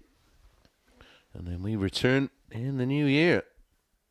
More on that later, but exciting. I wish I could tell you now, but I 100. probably could. Could barricade the doors. And Nah. 137. We'll save it for later because we do have some news for you later. big news. It doesn't get any bigger than this, though. Being on the 81. precipice Andreas, of doing you the require biggest thing you've ever done. 148. Or in the case of Andreas, doing it again. He's not on it tonight. He really isn't. He's in serious trouble. 26. David, you require 56. Double top. It's been good to him. Game And it is again. on the first leg. And I'm David sure Davies. a lot of our viewers would have been, why was I so adamant Second leg, that it's I Andreas to throw first. I didn't think Game. Andreas would win it tonight. Well, there's nothing to do with, it's nothing personal. It's based literally on numbers. And although he did win Group A, he dodged bullets 140. all over the place, really, and it almost fell into his lap. Well, it did fall into his lap because Jim Long didn't win it. And when Andreas was talking earlier in the week on Wednesday, he said he didn't know how he won the group. Yeah. And when we were crunching the numbers for tonight, I just felt like it would be unlikely. Not impossible, unlikely. Two different things. 180. But it feels as if it's becoming more likely in the last few seconds. He had a bad visit, and then all of a sudden, 96. he started to turn it on here. Started this leg with 5 treble 20s out of 6. This leg is incredible. 149. Possible 10 darter. Is this where that switch is flicked that only elite players have got? Yeah, well, he's going to have to, isn't he? 59. Andreas, He's you got to really require start 32. to turn up the heat. Game show. First one down. He needs another 3 in a row if he wants to guarantee his participation in the semi-finals, It's David to not throw first. via a Game 9-dart shootout. Yeah. If he wins 4-2, 9-dart shootout. If he wins 4-1, he's through. Davies isn't. 96. Yeah, and if you're new to the Super Series, the 9-dart shootout is when all 3 players are all locked on the same point, same leg difference, etc. All 3 players will take to the stage after our final group game from our other group, and they will all have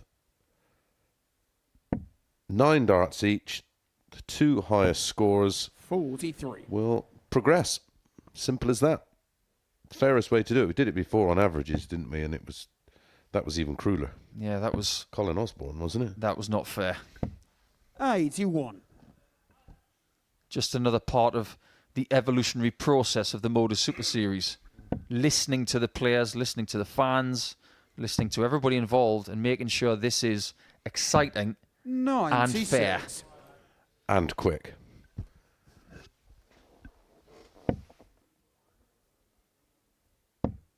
I'm sure Davies will know that he needs 3 legs in this game to 85. qualify. If he only gets 2,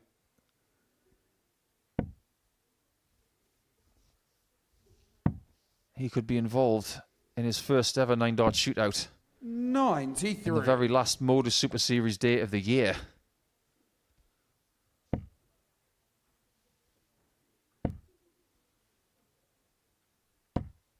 $140. How Andreas Harrison got that 3rd dart in is purely because of the engineering of his barrel. The way it tapers sharply to the point. If it didn't have that engineering, that wasn't in that treble 20. 99. Andreas, you require 95. Which way is he going to go? Route 1. That is Route 1. You've got to applaud that. Andreas Harrison. He's starting to play properly all of a sudden just when he needs to. Full flag, it's Andreas. Something to has throw kicked in. first. And if he replicates the last 2 legs, David Davies, after winning his first game, can be eliminated. And there is a scenario now 140. where the 2 former champions could both succeed in making the semi-finals. You said earlier that maybe the first game of the night could be the last one. It's still a possibility. 134. Could happen.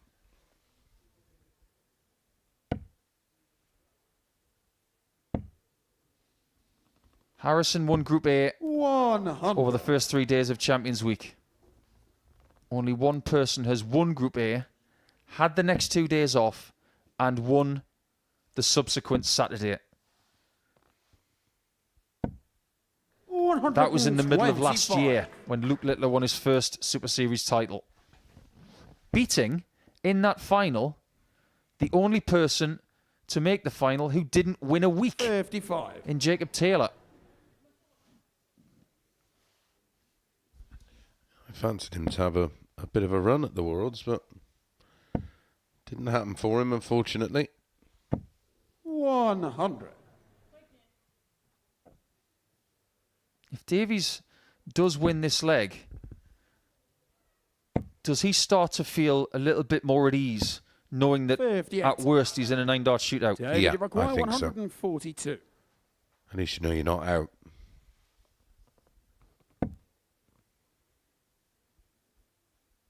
Taking 142 points in 2 visits with this pressure is very hard.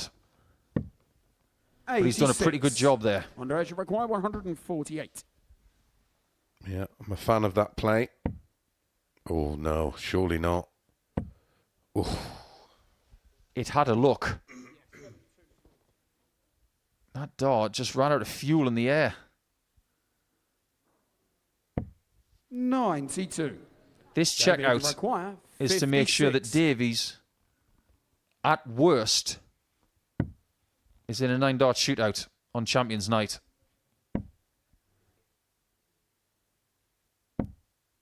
36. Now things could get Andreas very Require, complicated. 56. yeah, this is about to get very, very messy.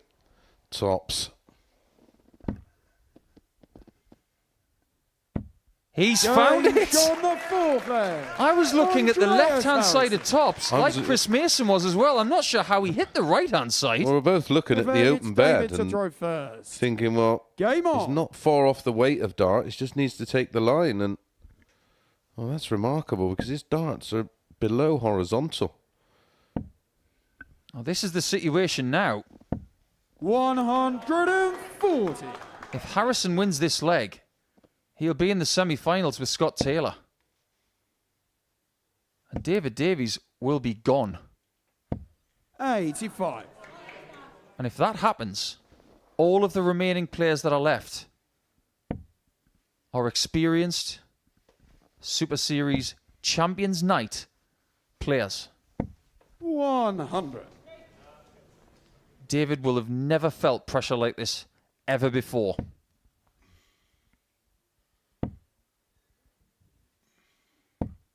$43. But even if he wins this leg, he's still not through.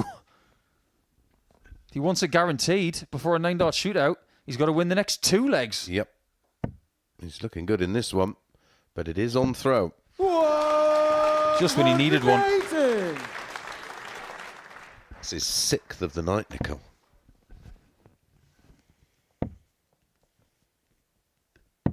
He's not even 54. noted as a maximum David hitter, Require, 81. but he's found them just when he needed them. 16 will leave tops. 41. Under ridiculous pressure, he has had a dart for a 12-dart leg to stay alive.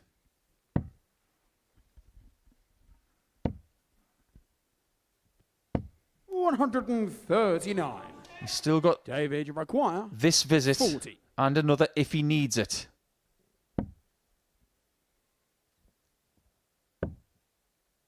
Bust it. Very good player. No score. But he won't be full of confidence when he comes back for tops because he's already missed it. 55. But does he have the luxury of missing it David this time? Maguire, I'm not sure he 40. does.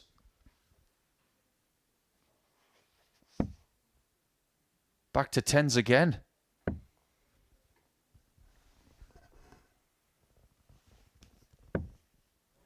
30. Andreas Harrison can now knock out Andreas David require Davies 125. and take himself and Scott Taylor into the semi-finals.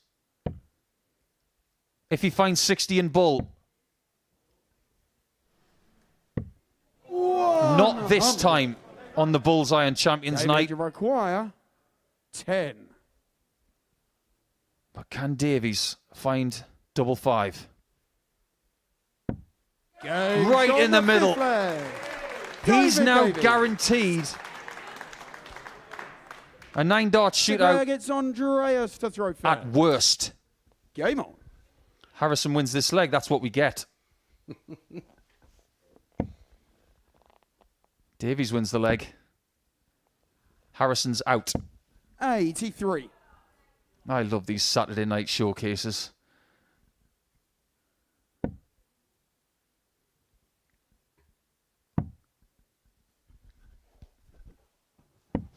$38. We have seen a 9-dart shootout in this series. A certain Kurt Parry did not get through that one. 97.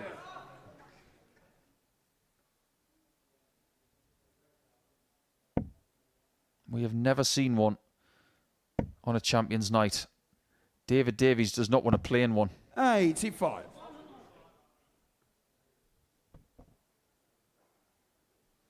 Andreas doesn't have an option.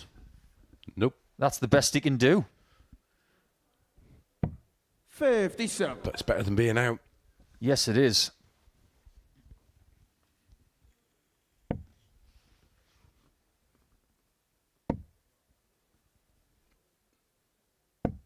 $81.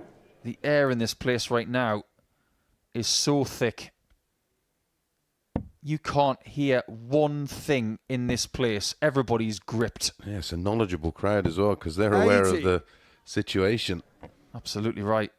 Some of Portsmouth's finest darts fans in the building and from further afield, they know exactly what's going on.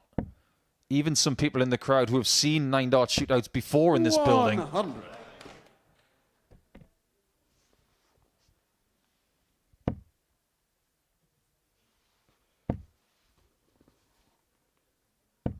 What's really strange is that if Davies wins this leg, he'll feel like he's won the match. Yeah, well, And he won't. no. Well, he may have to take the 84 because this is a great charge from Davis. Andreas should require 84. Double 18. Game shot. We've got history Andreas Harrison on Champions Night of Super Series 9 because neither player on the stage right now is through. But they're not out yet. And Scott Taylor isn't through or out yet either. There's going to be bonus darts on December the 7th because that result means that everybody's won 4-2 in the group and Group 1 will be decided with a 9-dart shootout.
Well, what a lucky audience here at the Modus Super Series. They are going to see history. A 9-dart shootout will decide Group 1. David Davis, Andreas Harrison, Scott Taylor will do that. But before that, we are going to have the final group game, Coulson versus Labanauskas, and Henry Deacon will get them to the stage. Welcome back to the action. It's Champions Night here at Modus Super Series 9. We're coming to you on Pluto TV from the Modus Live Lounge in Portsmouth.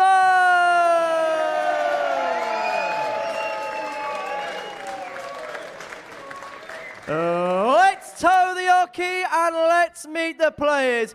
Could you please welcome, first of all, Lucky D, Darius Labanauskas, and DC, Derek Coulson. Let's get it. Green light, let's get it. Green light, let's get it. I'm the future, I'm in it. Check score, I'm winning. Green light, let's get it. I just win. I'm on 10. Hello, I'm Himothy. I got the recipe. I got the flow. I got the remedy. I know they do. Well, Group 2 is a little simpler than Group 1 was going into its final game. Darius Labanauskas, of course, having lost his opening match to Tom Sykes, needs to win this match to qualify. Derek Coulson just needs a couple of legs. That's after he beat Tom Sykes 4-2. So 2 legs would see Coulson go through. Tom Sykes is the interested party in this one. He'll be sat in the practice room watching. He needs either Coulson to win or Labanauskas to win 4-0 or 4-1. So his allegiances may switch as this game goes on. Talking you through every twist and turn, it is back to the asset and Mace the Ace. Champions Night has maybe never been so complicated. A bit like the week, But Nico. we love it. We love it. Well, literally every group, starting from Group A Monday morning at 9:30, has had some kind of complexity to it. That continued into Group C, continued into the final game of Group B, and it's the same tonight. We have game number 6 about to start. Nobody is through to the semi-finals. Nobody is out. It's Derek to throw first. Game on. This is starting to look like Group B all over again. And Derek, in his previous match, did beat Tom Sykes by 4 legs to 2, the most popular result of the night. It's happened 4 times already. But that was Derek's first win on a Champions Night. And there's a hum around this place because of what's happened in the other group. But look at this one.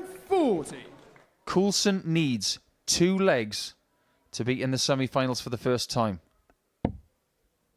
Darius just needs to win. And that will get him through to the semi-finals for the 96. second time this year. And I wonder how much they know about it. Well, Darius does do interviews in 57. English. But you can just tell how savvy he is. He'll know everything. I think he's been handed a bit of a favour here with that previous win for Derek. Because I think he just wants to win a game of darts. The shootout will be live. You will be able to see it. But of course, that will happen after this match because this is the time allocated for these 2 players. We'll have the shootout and then our semi-finals will commence shortly after. 60.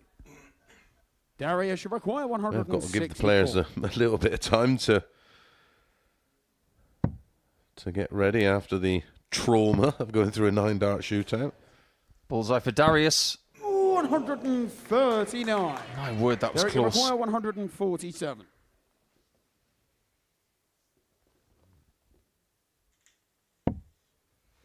This shot is now impossible.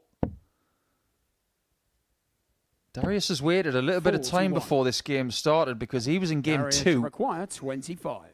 He hasn't missed a double until that bullseye here tonight. And he still hasn't missed the outer ring. Darius Labanauskas. An immediate break.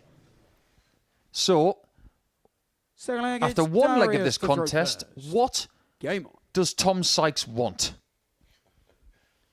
Because, like Murph mentioned, his allegiances are going to switch like a tennis ball over the net. 121. He'd be like one of them really bad friends. Yeah. Initially now he wants Labanauskas to win by 4-0 or 4-1. 60. Can you really see Derek getting beat 4-0, 4-1? Seems in fine fettle. Took care of Tom handy enough 4-2 with a 93.5. 140. Well, I suppose you could say the same about Darius. He's played okay, but I would have said Derek looks the most likely to win this one. Tom doesn't mind that. 140. Because if Coulson does get the 2 legs to qualify and put himself as the first player into the semi-finals, then Sykes wants Coulson to win. 125. So far, so good for Lithuania. And I will keep you up to speed so you don't have to wander off anywhere or away from the action. Paul Lim. 83. Darius, you require 115. Jason Brandon, 1 leg apiece, set 1. Do not touch that dial.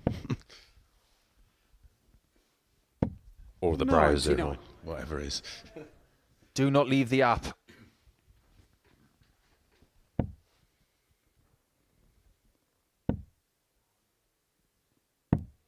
$40. Darius, you require 16. 2 8s again. Still hasn't missed the Games on outer ring. second leg. This is what Lucky D Darius does. Labanauskas. 2 from 2. What's leg, the it's worst Derek to situation throw for first. Sykes in this Game. game, I wonder? If we're going to go to a knife edge once again. Something along the lines of Labanauskas 3, Coulson 1. Yeah, that'll be a bit 60. twitchy. Well, actually, Darius tonight, he's 5 from 5 on the doubles. Although he lost his game, he was 3 from 3 on the doubles, which included a 130 out. 53. Oh, actually, he's 2 from 3, so he's 5 from 6. Still not too shabby. I tell you what is a bit shabby right now. It's Coulson's average. It's lower than it's been all week. 96. We got 2.5 legs in here. We've got to be fair. This is not what he wanted. No, the time to have one of those off games isn't now, Derek. 98.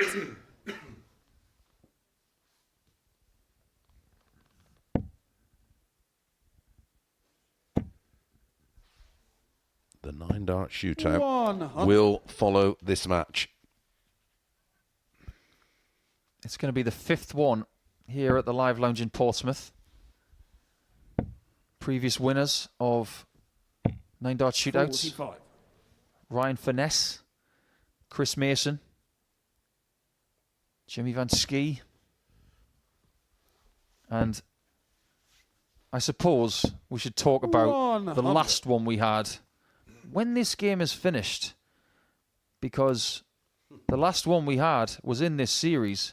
It involved Anton Östlund of Sweden, someone that Darius knows very well. 98. Derek, you require 145. Kurt Parry again. And Scott Taylor. What a series he's having.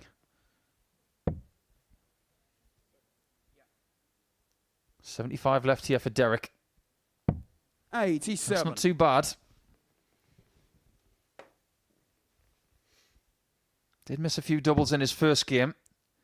Eventually was able to put it right. 95. But you just Derek, know you the way require that Darius 58. is doubling, you got to shut him out.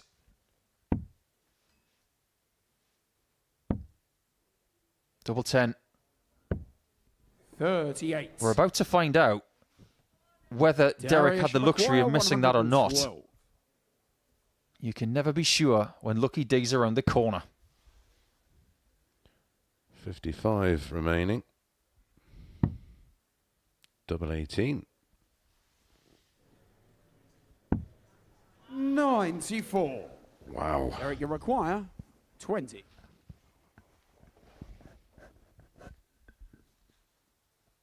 All of a sudden, these players are taking extra pauses, Game and shot some the of them are third paying leg. off. Derek Coulson. One more leg for Coulson will guarantee the It's semi-finals Darius for to him. throw first. Game on.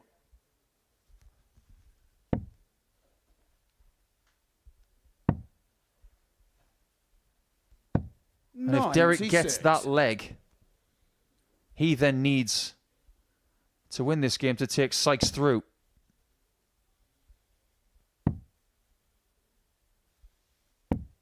$93. We've had the benefit of watching the Modus Super Series over the last 2 and a bit years. This is without a doubt the most complicated group stage that we've ever had on a Champions Night. 98. And it just goes to show that it's all up for grabs because everybody is on the same sort of footing. Well, I think it's absolutely fitting for the type of week we've had. 55. Maybe even for the type of year we've had. We've seen emergence after emergence.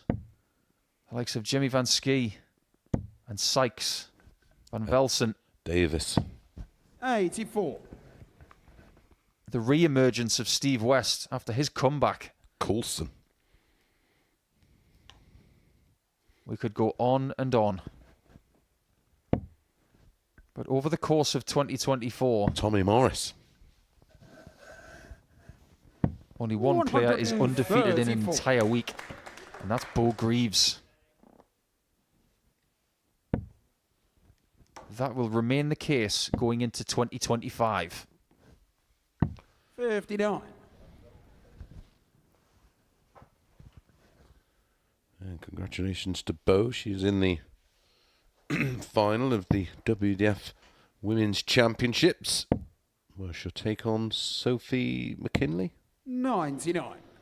Darius, you What a week require she's had. 160. Paul Lim is 1 set up against Jason Brandon in a race to 5 for a place in the final. 92. Darts Derek, just you gets require weirder. 120. We love weird darts. But Derek likes accurate ones. Specifically right now, 60 in tops will put him in the semi-finals.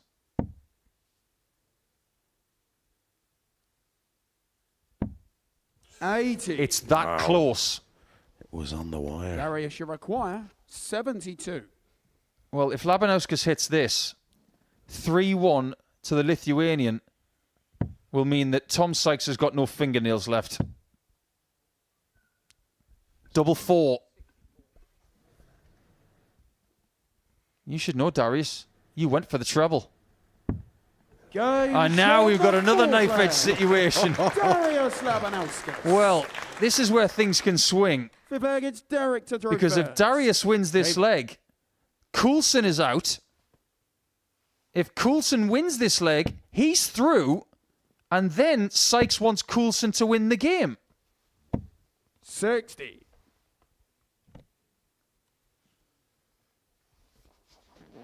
The Live Lounge audience at the moment are a bit like algebra class, trying to figure this out. Notepads and 55. abacuses out.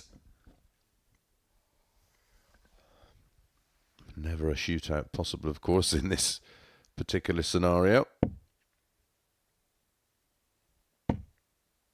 Because of the 2 different scorelines in the 60. opening 2 matches. Well, let's have a look at the averages. Because Darius is doing Darius-type things all of a sudden. Well, I did say, 99. anyone's averaging hovering around 80, I don't think they win a game tonight. And well, in some cases tonight, averages around 90 haven't been enough. 125. Everybody against the darts tonight so far have won. Are we about to see it happen again in our final group game of the night? 81. Because from now on in, it's a 9-dart shootout and then knockout darts. 60.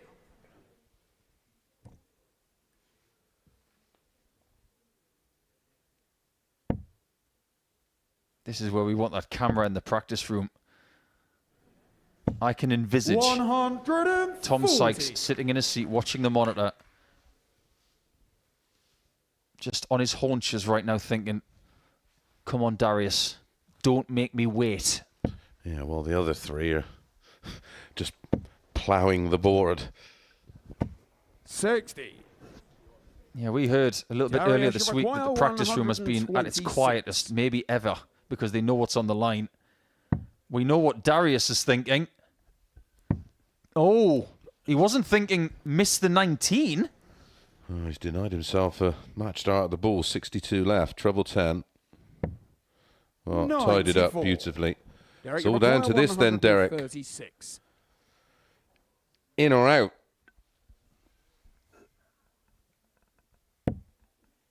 Not close. Maybe now he knows 45. that he could be Darius, you require gone. Labanauskas, 32. double 16.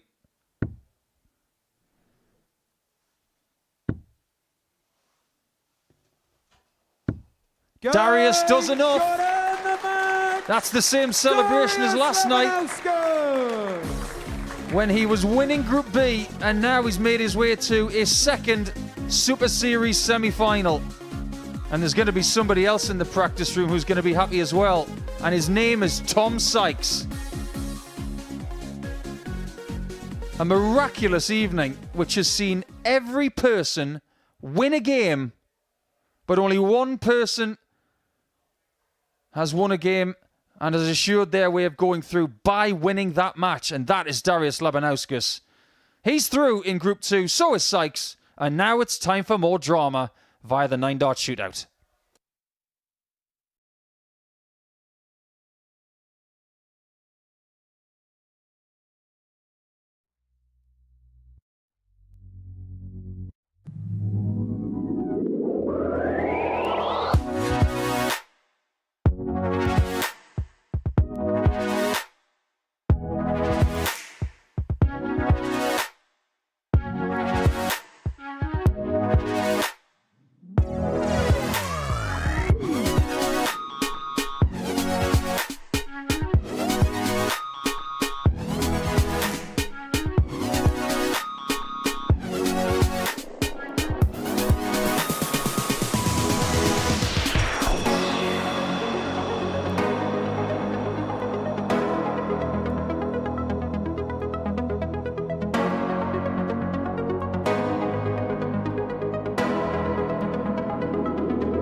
Wow, well, what a Champions Night we're having. Chris Mason's joined me to preview what we're going to see next, which should be the semi-finals, but first we've got a 9-dart shootout. You've been in one before, but to have one on Champions Night, that is incredible, isn't it? Yeah, the players have got to blame Paul for that, because he brought it up right at the top and said, we've not had one at Champions Week and we've not had one at, on Champions Finals night, and well, now we have, all thanks to Paul's jinxing. But yeah, super exciting. Great for the live crowd here, and great for the viewers at home. It's really exciting. It's terrifying to play, because one mistake or just one bad turn and it's over. Bus fare home.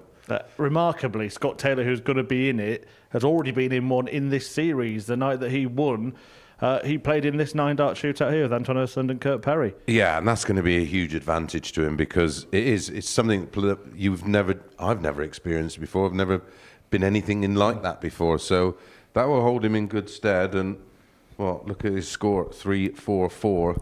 In 9, he'd have won the money on bullseye, wouldn't he? Certainly would. And Kurt Parry himself, he's a player who's also played in 2 9-dart shootouts. We seem to attract the same players to them. But just tell us the experience when you were in it yourself. What was going through your mind as you were practicing? Yeah, you go up for the ball in the back. The winner of the ball gets to choose what position they're in, and then you just go from there. I chose to go last because I wanted to know what I was up against. But some people are different. Some people would like to set the score and put the other players under pressure and make them chase you down. But it's one of those. You've worked so hard to get to that point, and it all comes down to 9 darts, and it's quite overwhelming. Yeah, absolutely. And look, the guys that are up there now came here at the start of the night knowing, look, couple of matches in the group stages, round robin phase, the change in mentality. You've got 9 darts. That is it. The best you can score with those 9 darts. Forget about doubles or anything like that. Just who can keep hitting the trebles. Yeah, listen, you want to go three tons, which you would think would get you through, and you just got to think like that. I think if you go over aggressive, could pull and push a few darts, find the 1s and the 5s, and then you're in a world of trouble. But I think it's one of those. It either works for you or it works against you. Right, let's just recap how they got there. So here are the results from this evening's action. The results from Group 1, which is going to be the 9-dart shootout, all 4-2. Another thing you mentioned, Mace, Group 2, even though it's not quite as close, every single match won against the throw. Yeah, and it was bizarre because we had that 9-match run in Group B where it all went with throw. So, yeah, the darts going against it it's one of those, by the time you sort of, if you did 20 matches, it would end up around about 10 apiece. But yeah, it's the other group was tight enough, and that went down to the wire. And again, Derek will be obviously devastated. He picked a bad time, and that's what I said. If you have one bad game tonight, you're ultimately going to pay the price. In a moment, we're going to show you the order of play that has happened from the bull up in the background. If you were going for it and won the bull, what position would you choose? I'd go last. I want to see what I'm up against rather than be the one that posts the score out. I think it's easier to chase than set a score. Right, I think we can show you that now. So here is, well, the rules for the 9-dart shooter and the order of play. So first of all, we can show you at the bottom there, Scott Taylor won the bull. He chose to go second. David Davis had the second choice and chose to go third. So the one that's last in your position is there by default in Andreas Harrison. But this group will be decided by a 9-dart shootout. The order of throw has been decided by the bull-up as I just described. And now each player will throw 9 darts. The highest 2 scoring players will qualify for the semi-finals. And in the same case, which the one that Chris Mason was involved in, should 2 or more players be tied on points, each player will throw 3 more darts, because you won yours, didn't you? But the other 2 players on the stage had to go and throw another 3. They were on an identical score and had to have another 3 darts to decide who effectively would come second in the group, because whoever, when you're in that situation, whoever wins that shootout effectively tops the group, so plays the runner-up in the other group. Finally, just tactically, the use of the bull and the 25, because we saw that quite early in the last 9-dart shootout. Yeah, well, Richie Howson did it in that group, and he was forced. If he'd have gone for the bull, that extra 5 points than he would have got from the 20 would have been enough. So yeah, you've got to be cute, and I think that's the beauty of Harrison's position. You know what they've set, and it's down to you to beat what's in front of you. Right, we're going to enjoy watching this. I think everybody's going to enjoy it, apart from the 3 players on stage. Paul Nicholson is going to talk you through a 9-dart shootout on Champions Night. I think we're all feeling a bit nervous, Murph. This has never happened before. But isn't it interesting that Scott Taylor won the bullseye shootout backstage and has put himself in exactly the same position as he was in week 8 when he was in that shootout with Anton Östlund and Kurt Parry. He's looking for the same result, because if he gets it, he's going to win this group. And that's something we need to address before the start of this 9-dart shootout. Whoever wins the shootout wins the group and gets the darts in the semi-final.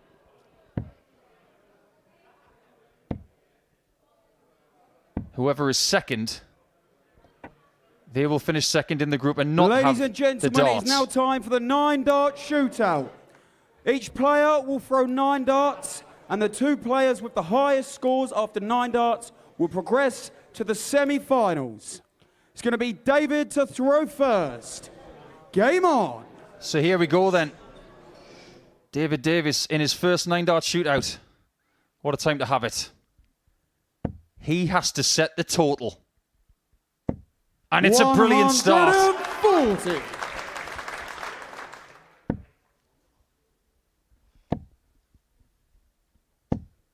$83. Taylor chases, but only gets 1 treble.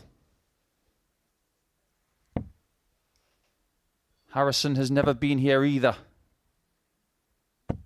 And he finds a last dart treble to put Scott Taylor third after the first 3 darts.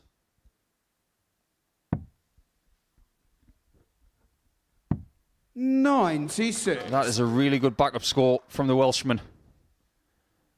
Taylor needs something big.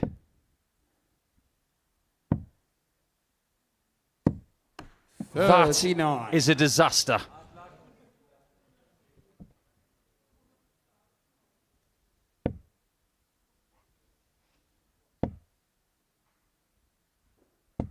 $100. Chris Mason said 3 tons should get you through. David Davies is going to get over 300.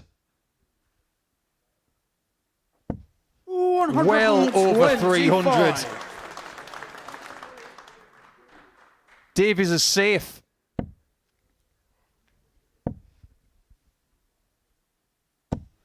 Only 81. Harrison has surely just got to throw all 3 darts to be safe. Scott Taylor has fallen in the 9-dart shootout. 45. And David Davies has won it. Players through to the semi-final. David Davies and Andreas Harrison. Sometimes experience doesn't get you through, and it's not going to be a second title for Scott Taylor. David Davies was the outsider. Andreas Harrison was the favourite. The Welshman and the Swede are through to the semi-finals. Yeah, thanks, Paul. I mean, we got the drama we expected, but it was a torrid time for Scott Taylor, really, wasn't it? Yeah, well, the bounce out didn't really help for obvious reasons, but I think tactically he got that wrong. I would have opted for Harrison's position, because look at the advantage Harrison had. He knew what was in front of him. He just plodded along, exactly what I suggested, a couple of tons. But credit to David Davis. He handled being first really well. Started with that 140. Yeah, superb. Yeah, it certainly looked the most composed. Showed the experience of these didn't really count for anything, because exactly what happened to Kurt Parry in the one that Taylor had earlier in the series happened to Taylor. Won his previous one, but out this time. It's just a lottery, really, isn't it? Yeah, it's brutal. I mean, that really sums up this week, that 9-dart shootout, because it has just been so unpredictable. It's been back and forth right from the start of Group A, where Darius went through the card 5 from 5 and couldn't get a win the next day. It's the nature of the darts, and you got to remember, these are all here by right and by reason. So you're going to get a lot of darts that are quite equal, and they just sort of get clumped together. Yeah, we've never had a 9-dart shootout on a Champions Night before. We've never had a 9-darter. Let's see if we can on do a it. Saturday night, yeah. So Oh, that's it next, never probably. Yeah, never happened. Don't stay tuned. Go and do something else. No, get back here after this break where we will preview the semi-finals here at Champions Night.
Welcome back. Here is what's happened on this incredibly dramatic Champions Night so far. Group 1, well, it was decided by a 9-dart shootout after all the players got a 4-2 win against the darts.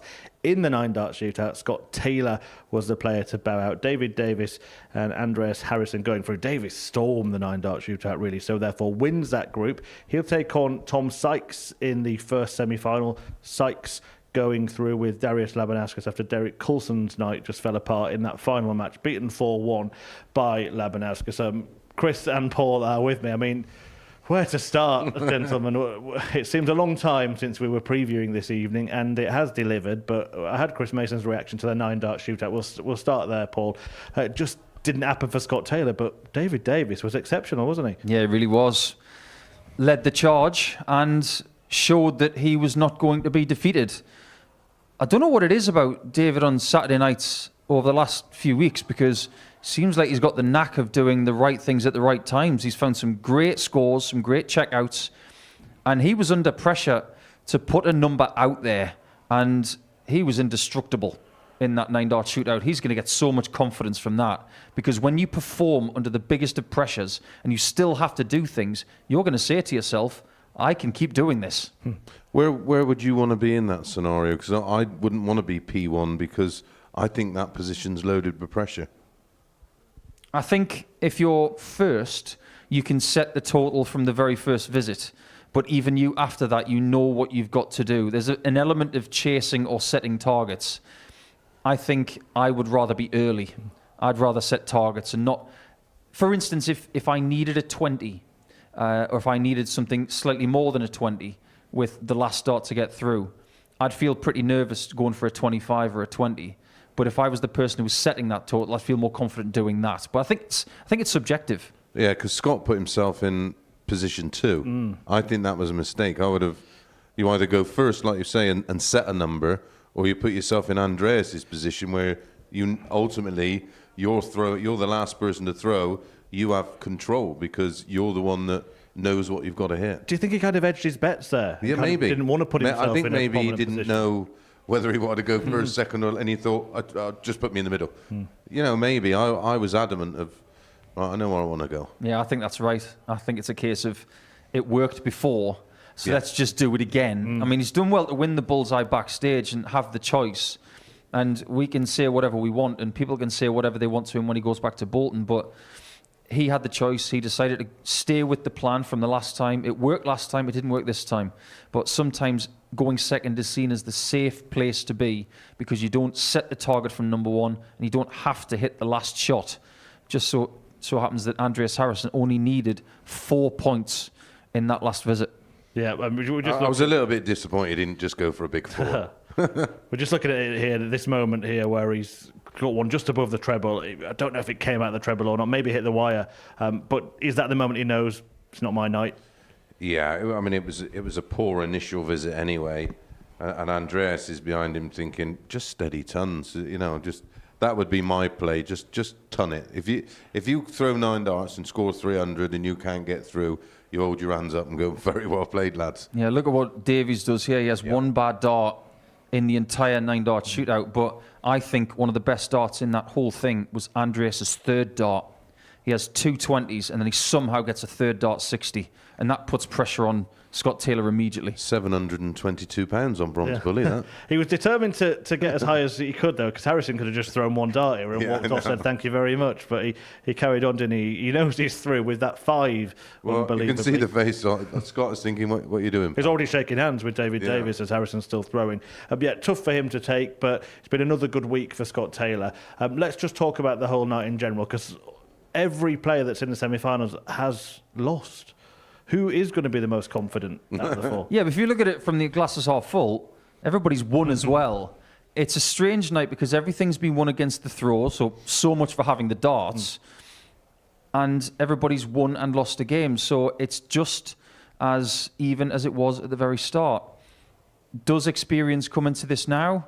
Well, the thing is, David Davies is showing us that maybe having no battle scars when it comes to it, Champions Night, maybe that's the reason why he could actually go on and win this now. He loves being the underdog, doesn't he? He was the outsider again. He walked up onto the stage. First 3 darts at a Champions Night were a 180.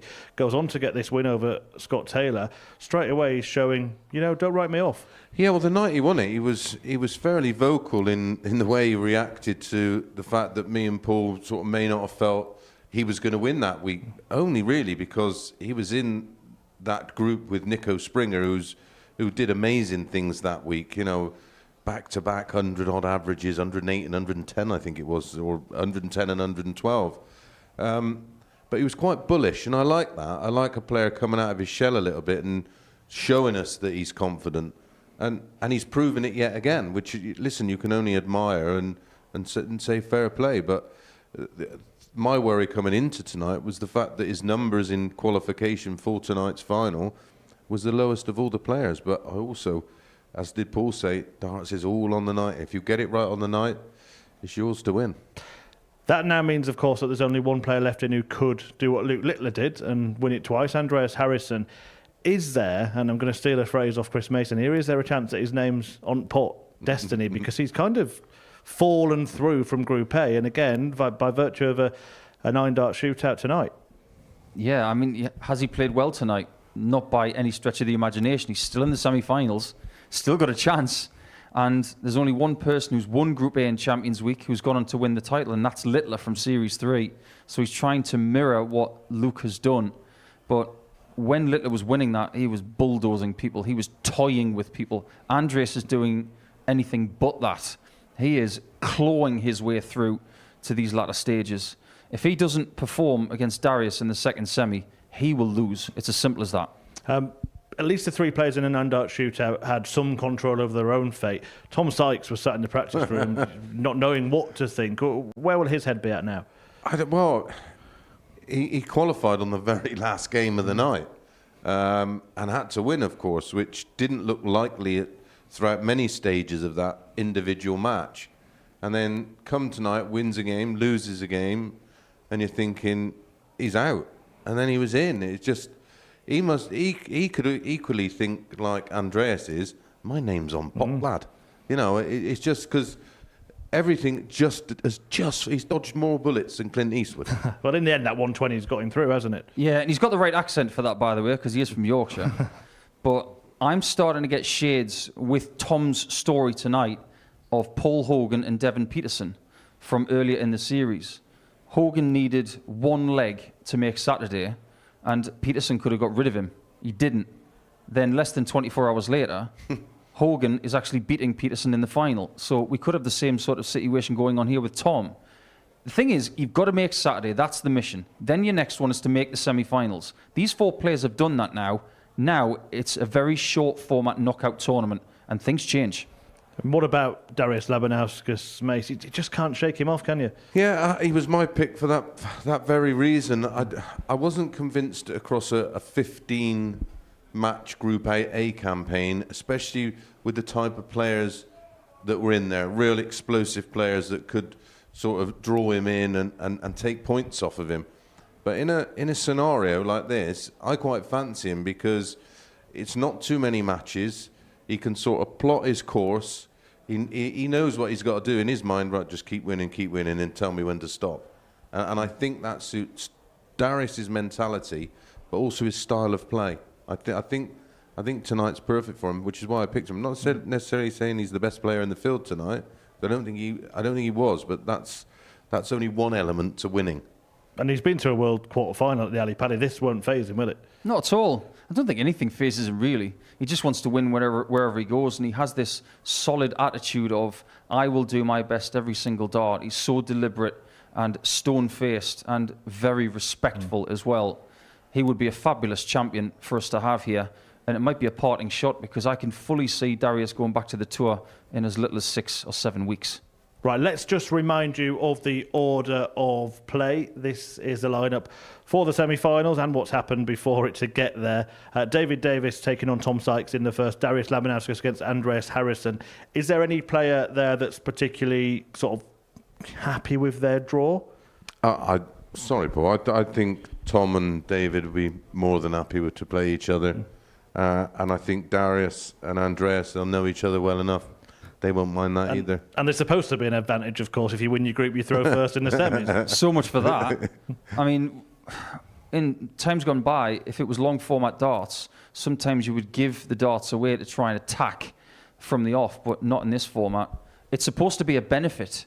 So will it be a benefit in knockout darts as opposed to group stage darts? We're about to find out. But I'm not really sure they're thinking about their opponents right now. They're so inward at the minute, the players. They're thinking about how they're feeling and how they're playing. They will think, if I feel good and I'm throwing well, I can win this.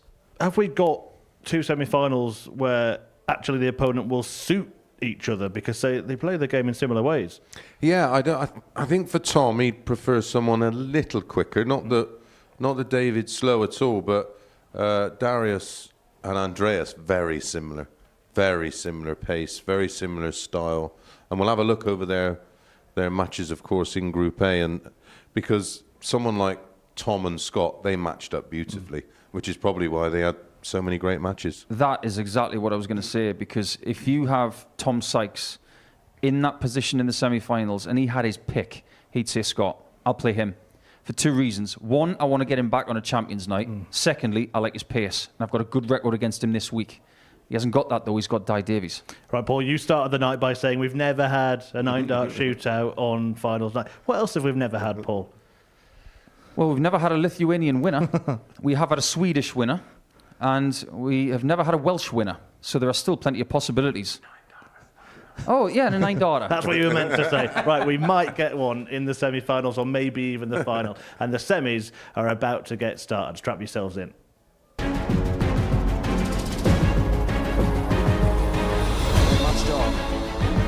David Davies tops, wins it. What a shot from Tom Sykes. Welcome back to the action here at Champions Night of Modus Super Series 9. It's time for the semi-finals. We're coming to you on Pluto TV from the Modus Live Lounge in Portsmouth!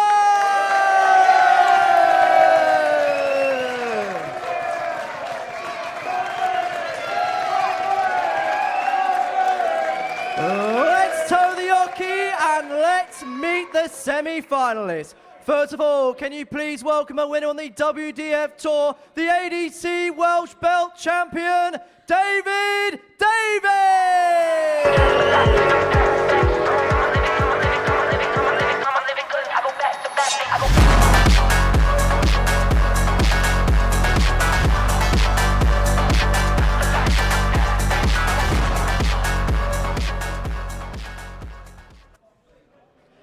And his opponent in this first semi-final, he is a 3-time weekly winner and a former series runner-up. Can you please put your hands together for the Castleford Tiger, Tom Sykes!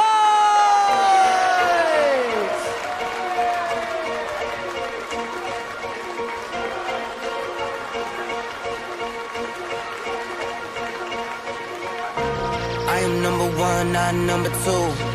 If I'm not the one, I'm uncomfortable. See the competition I've been running through.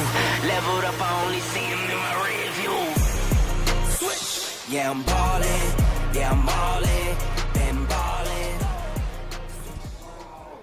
Well, two players who've been through tungsten turmoil tonight are in the semi-finals and about to play for the chance to play that big match. Tom Sykes, well, he was left waiting, watching, hoping, praying, and his prayers were answered when the right result happened for him. Labanauskas beating Coulson 4-1, meaning that the Castleford Tiger went through. David Davies, well, he looked like the coolest customer of the lot with that stunning showing in the 9-dart shootout, playing with Mark Webster darts, Paul Nicholson flights, and, well, I guess throwing them better than either of those two. Tom Sykes, the 32-year-old from Castleford, looking to get back to the big money match, having been the runner-up in Series 6. I'm still a good distance away from Paul Nicholson, fortunately. Chris Mason, though, is sat right next to him. I am. I'm holding him back, Chris. I'm holding him back. Lock the doors. Well, thanks for that, Murph. You're definitely off my Christmas card list. And let's face it, First leg, it's David to throw first. in this first semi-final of Champions Night in Series 9, whoever loses this one may not be sending a Christmas card to their opponent. But what an opportunity this is now for these two players. 134. We have got in our semi-finals 3 former semi-finalists in Sykes, Labanauskas and Harrison. 1 former winner, 1 former finalist in Sykes, and David Davies, who hasn't been here before, but don't let that deter him from possibly winning this contest. He has the darts. Not that that means anything here tonight. No, all 6 matches going against throw. 140. Your wish was nearly granted. 5 darts out of 6 is not a bad start in any game. Should look at the bull here. 41. Doesn't get the 25, so not on a finish. Advantage Sykes already. Yep. 6 from here. Beautiful. 134. We were saying a little bit earlier on tonight that maybe Sykes won't look at this situation tonight as a free roll, considering what he went through in Group B. But maybe now he does.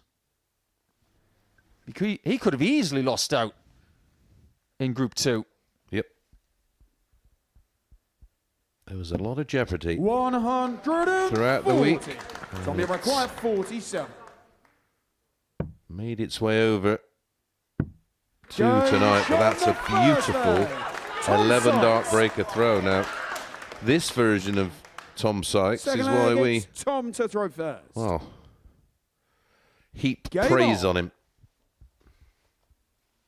The one time he's been in the semi-finals was earlier this year. He beat Ron Meulenkamp by 4 legs to 2. 94.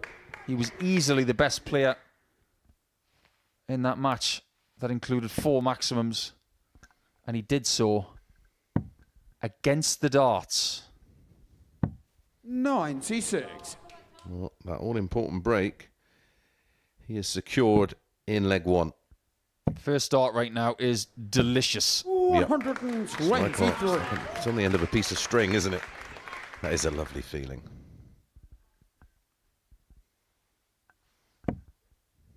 Maybe we were wrong about the prospective opponent. We both thought that if he played Taylor, he'd feel more comfortable. 135. So far, so good for Sykes.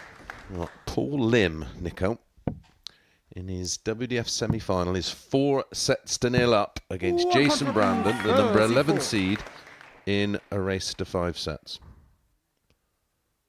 Darting stories wherever you look. Is that right? 60. Tommy require 150. He's got 6 darts from here. 90. This is dreamland for Sykes so far. His doubling tonight, it's been okay. 6 from 50. 19 Tommy require coming 60. into this semi-final. Around 30%-ish. You'd like to see that improve. Well, On the second leg. it is in this Tom one. Sykes. He's 2 from 2. He's gone at an 11 and 14, so that's The leg, it's 12 and David a to throw half. first. darts per leg. His average is on. 120.24. This is the ceiling myself and Nico have been talking about all week.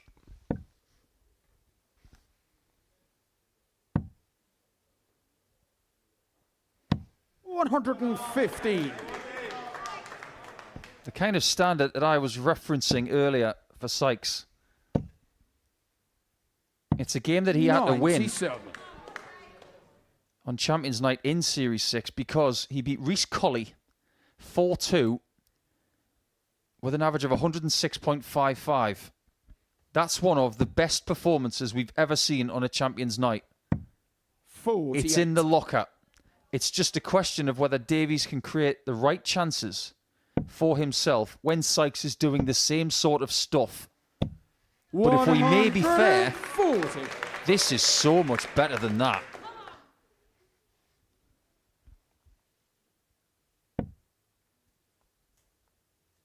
The record for the best Saturday performance 96. belongs to Luke Littler. He's won a game on a Saturday night, not on a Champions Night, I'll say, but 117 60. plus to win a final. Wowzers. Tom doesn't care about that. He cares about being in a second final. He's got redemption on his mind. Yeah. May not be revenge, but certainly redemption. 84.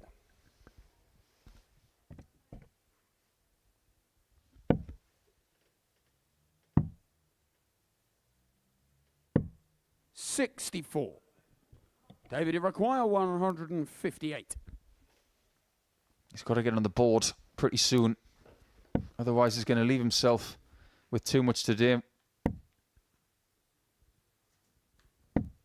92. Tommy require 140. He went the 18s route.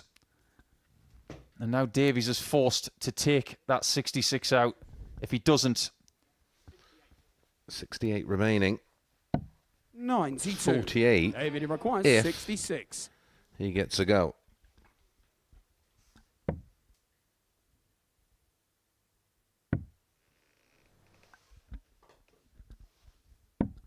$26. Now he's flirting with Tommy elimination. Require, Yeah.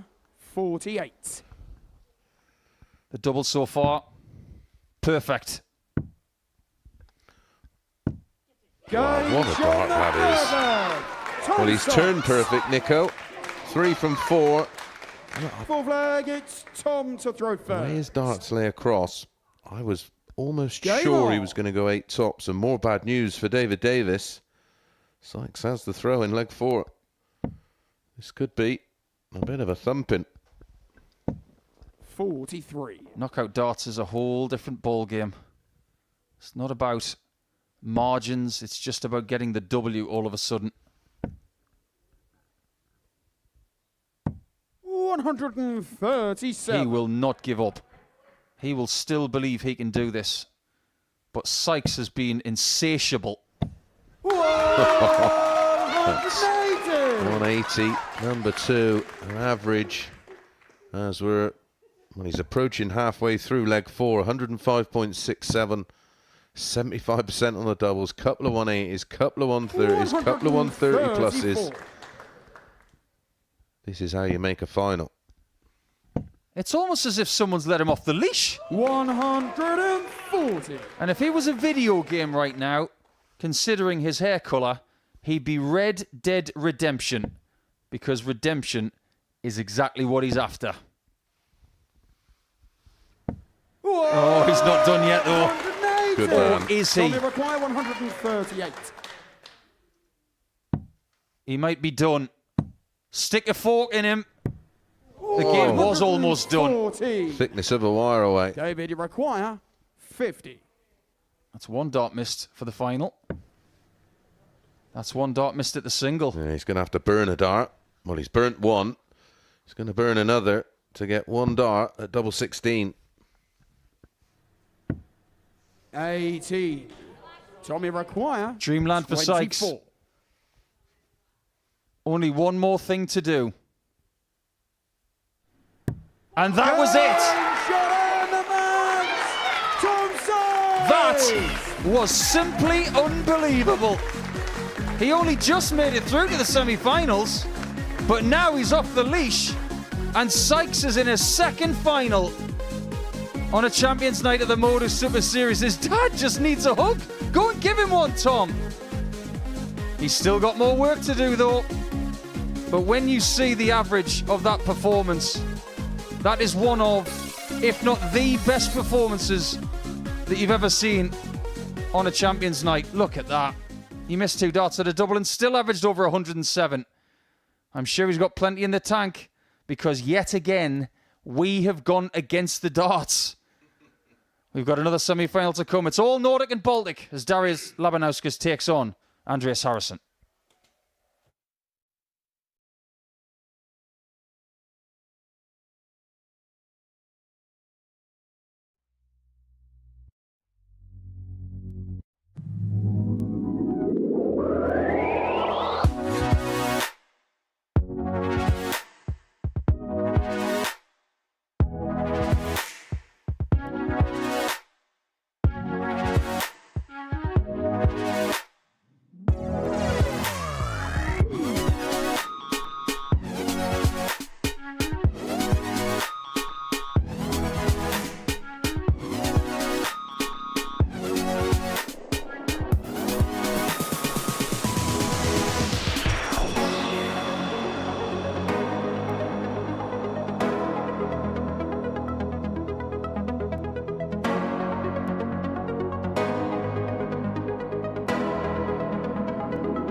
Welcome back to Champions Night here at the Modus Super Series, live on Pluto TV, and I'm delighted to be joined by our Series 2 champion, Raymond Smith. Raymond, we've wanted you back here for a while. It's not in a playing capacity just yet, but fantastic to have you here tonight. How are you, first of all?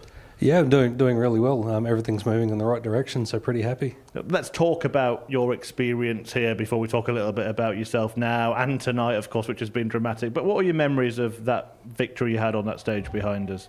Yeah, it was quite surreal. I remember I wasn't playing very well with the against the Arrows. Sorry, I was solid as, and I remember just blacking out on this 96. The 16 went in sweet as a die, and then it all hit me. I was just overcome because I threw so poor against the Arrows, and that and Matt had the walk in that one, but just solid. I think I come down with the 15 and the 96. The first one went high, and the rest.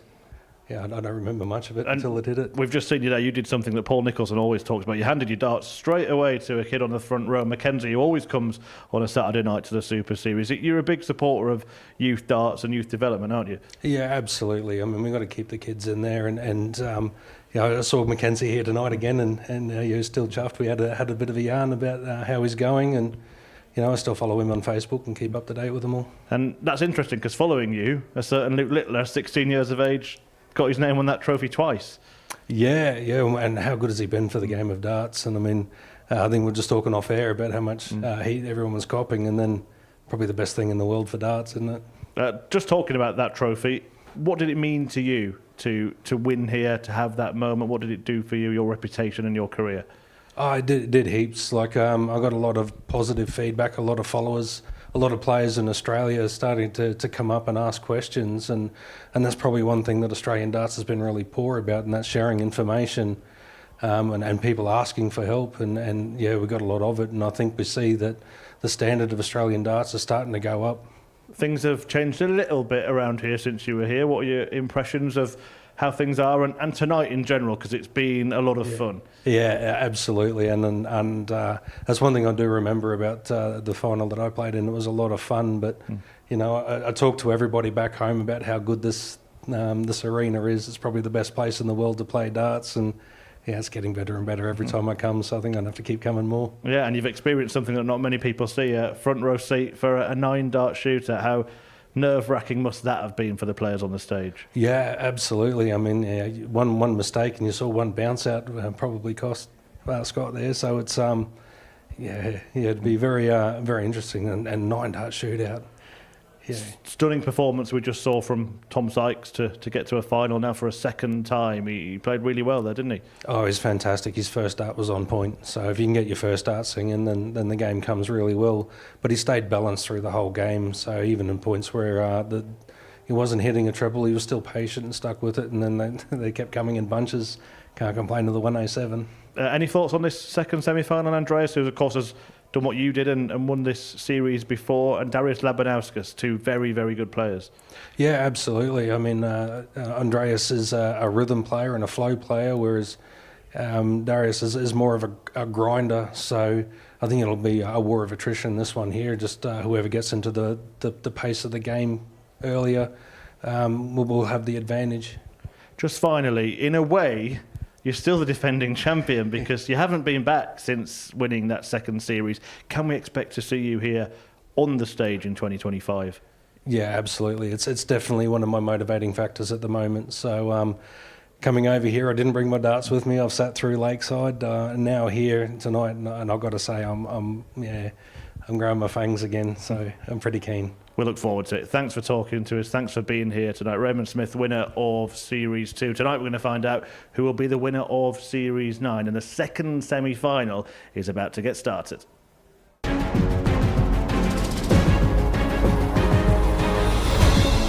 Darius does enough.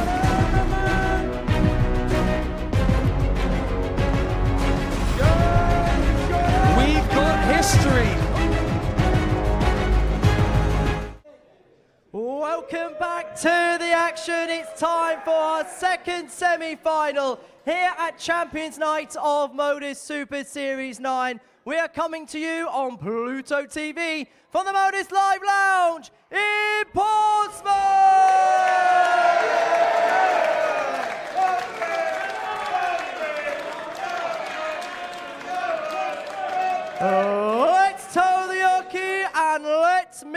semi-finalists. And first of all, can you please welcome to the stage a multiple WDF Tour winner, a former World Championship quarter-finalist, and twice a Super Series weekly champion. From Lithuania, Lucky D, Darius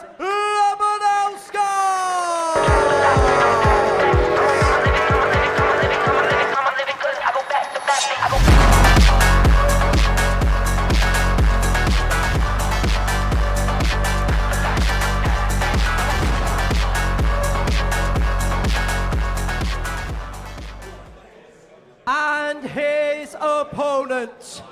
He is a multiple Modus Super Series weekly champion, a multiple winner on the Nordic and Baltic Tour. And he is the Modus Super Series 7 champion, Andreas Dirty Harrison!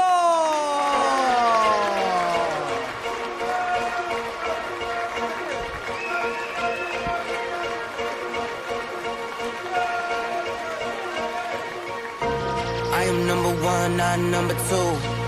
If I'm not the one, I'm uncomfortable. See the competition I've been running through. Leveled up, I only see him in my rear view. Switch. Yeah, I'm ballin'. Yeah, I'm ballin'.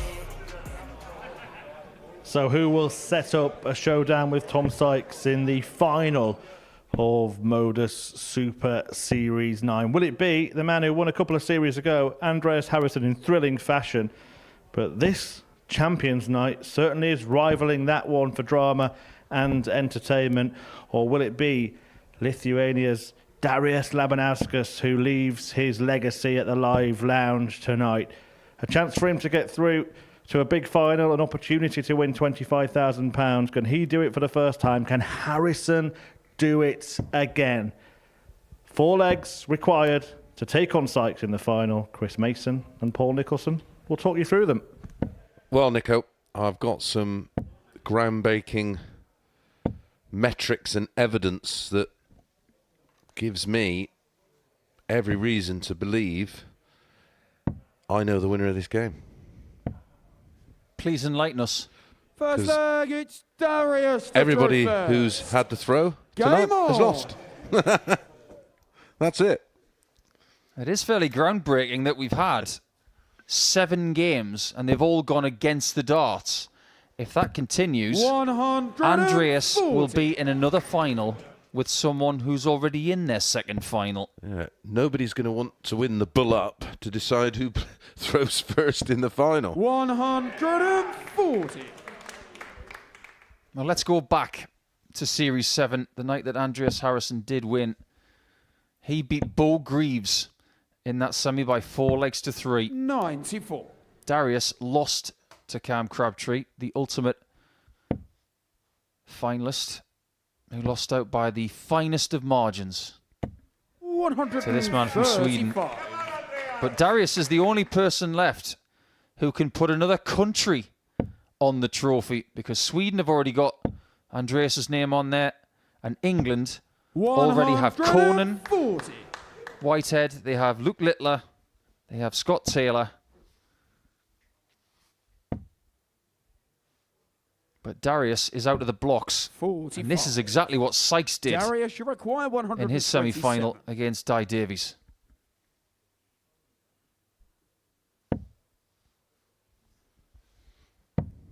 Double 8. 190. We'll be back, of course.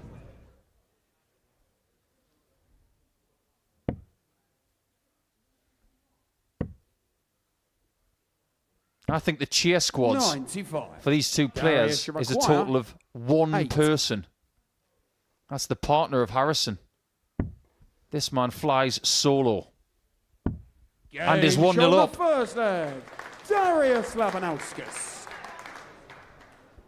Second leg, it's on 14-dart hold. Started so well. So 140 and a 135 in the leg for Harrison, and then he went missing. 100.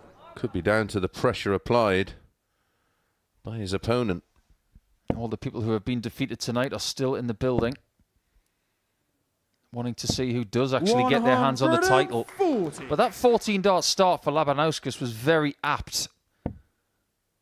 because that gave us the same average for that one leg 140. that Tom Sykes had in his 4 in the first semi-final.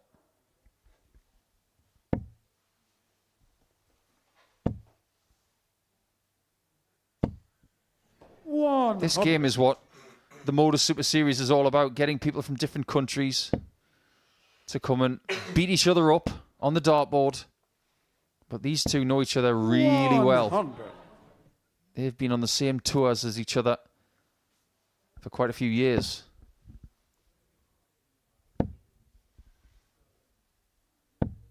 Darius does win. We will have a new name on the trophy, of course. Yeah, we've got 7 names on that trophy. So good to hear from 93. Raymond Smith. Darius Talks so well. 161. Just listening to him talk about the game, you can tell why he's such a good player. Indeed. Don't call him the guru for nothing.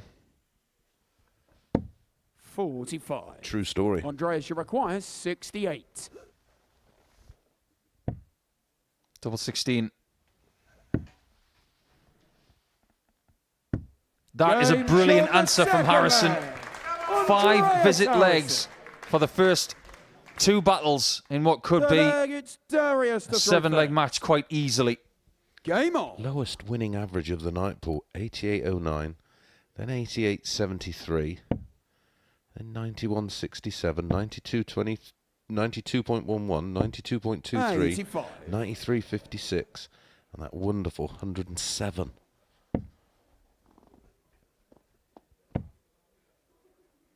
Has that performance of Sykes 83. given these guys a bit of a push? Put them on notice, hasn't it? It certainly made them think, right, I need to take my game to another level. And why not take it to another level in this semi-final? And try and push through the gears. And just how much can Andreas draw 57. on the Series 7 Champions Night? Because he went through 2 of the best young players in the world to get that title. 123. Can confirm in the men's WDF final will be Paul Lim, who won 5-0 in the end. And he'll be taking on, well, a player we know very well here at the Super Series, Shea McGurk. And it's Dieter against Bo in the ladies' final.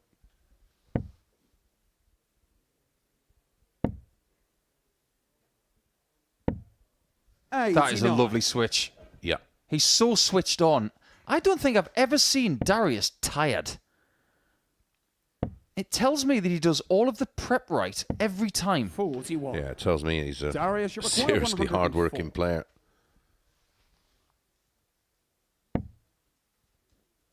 Is he going to be the first person to win with the throw tonight? I wonder. He had that because he won Group 2. And I don't think that 9-dart shootout from earlier should overshadow just how close Group 2 was. Darius, 2 points and +2. 95. Coulson and Sykes, Darius 2 points also, 64. both with -1. And Sykes only got through to the semi-finals via legs 1. 2 8s for Darius. 48. He's not safely at 2-1 up just yet. 145. But 145 checkouts on this stage. They do change lives. All we can do is, 45. well, I was going to say, leave it low and try and put a bit 16.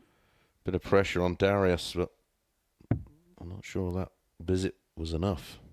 And he does like double 4. Game show on the third leg. He likes it even more now. Darius Labanauskas. Nervy times Andreas to throw for first. Team Sweden. Game on. He's had a great year, Andreas. Not just that Super Series win, but a Europe Cup win as well with his team. 85. Made the Czech Open final, lost to Jimmy Van Schie very recently.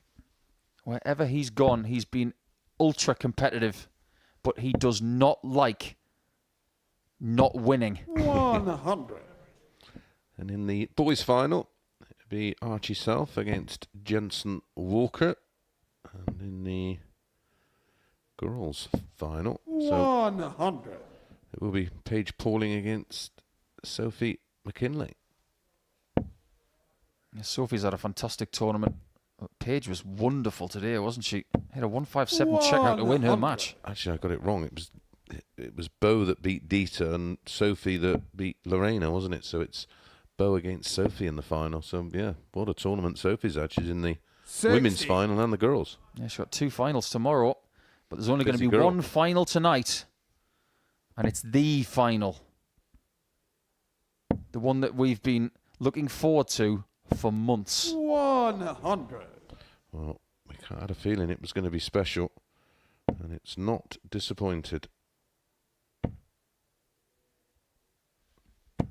140. That's an amazing 140. It's a bit chilly for that. Yeah, I think that guy He's lost. He thinks he's in Hawaii when you're actually in Portsmouth, UK. 80.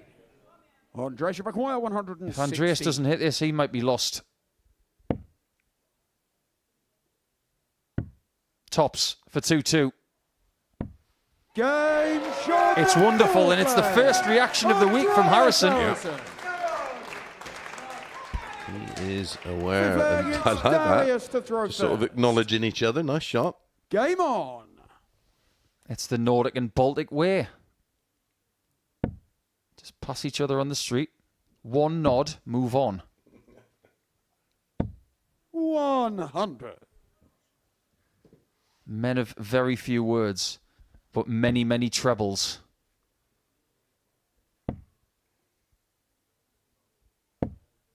I can't call this. Neither can the crowd.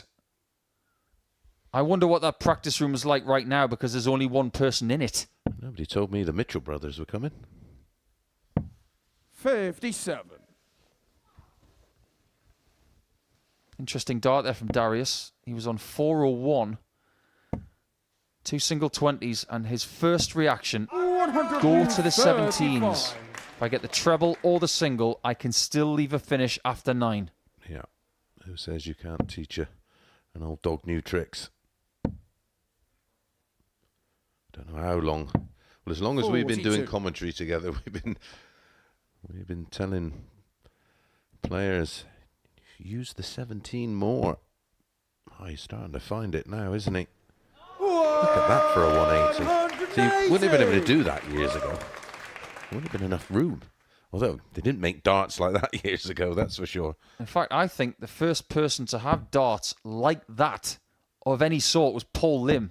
132. With that slightly chunkier bit in the middle with the taper towards the point. What does he want to do? Well, I think he was caught in 2 minds. Well, that's 30 scored, 56 left. 46. Darius Shabakwaya, We've had 170. From Scott Taylor. We're not going to get one in this semi-final right now anyway. If you're going to break, 89. break here, Andrei leg Shabakwaya, 5 when you're 40. against the darts at 2-2. Now that should be awkward. Yeah, it is. 30. Oh dear. Andreas, what have you done Darius Shabakwaya, 81. What is Darius about to do?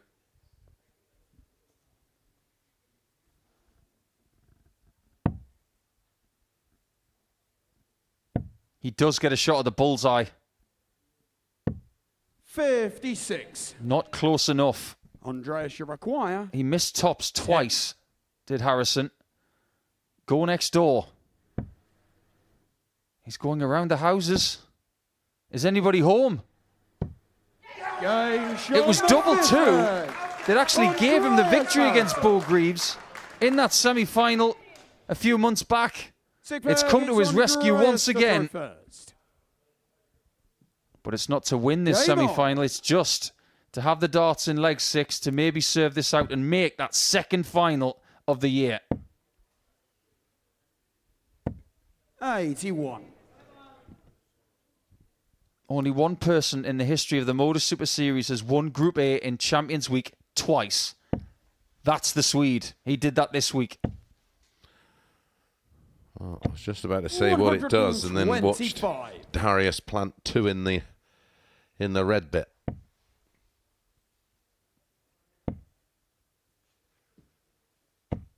$95. Just about keeping his nose in front, but not got the breathing space he would want. 100. Darius just peering around his own darts there, hoping that that was more than 100. Getting to the stage where maybe 100 isn't enough. 100. Because the more that Andreas finds that score, he may just have the chance to put this away. You see, that ton isn't enough. Well, it isn't if he replies with... Ooh. 78. Fabulous final dart, but not enough. In a week where we have had evidential proof that a 9-dart leg is harder than a 147 at snooker. 136. Andreas Schubach, 147. Could we see a bone-shaking 147 on the dartboard with 90 more? I mean, it's his play, but it's not the right 90. one for me. Darius Schubach, 40. To take us all the way. Tops. He's got it. Game shown the sixth One flag. leg shootout. Darius Labanauskas. What more are we going to get here tonight? There's only one and a little bit more of a game to go. Darius to throw first. Will it be another game that goes against the Game throw, on. or will Darius break the spell? Well, we had a 9-dart shootout to get in the semi-finals. We've now got a 9-dart shootout. Well, I hope it's a 9-dart. A 1-leg shootout to make the final.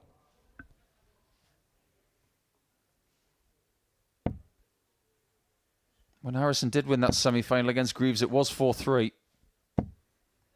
This will feel very familiar. He's in familiar territory, isn't he?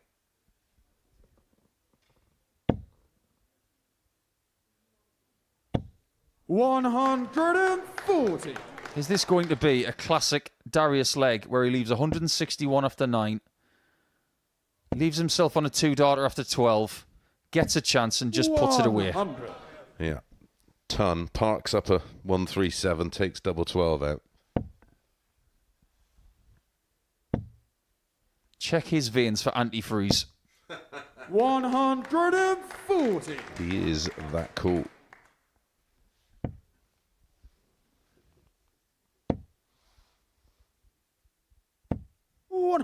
If this was snooker, Andreas actually Darius needs a Schubach, snooker. 121. Yeah, he does.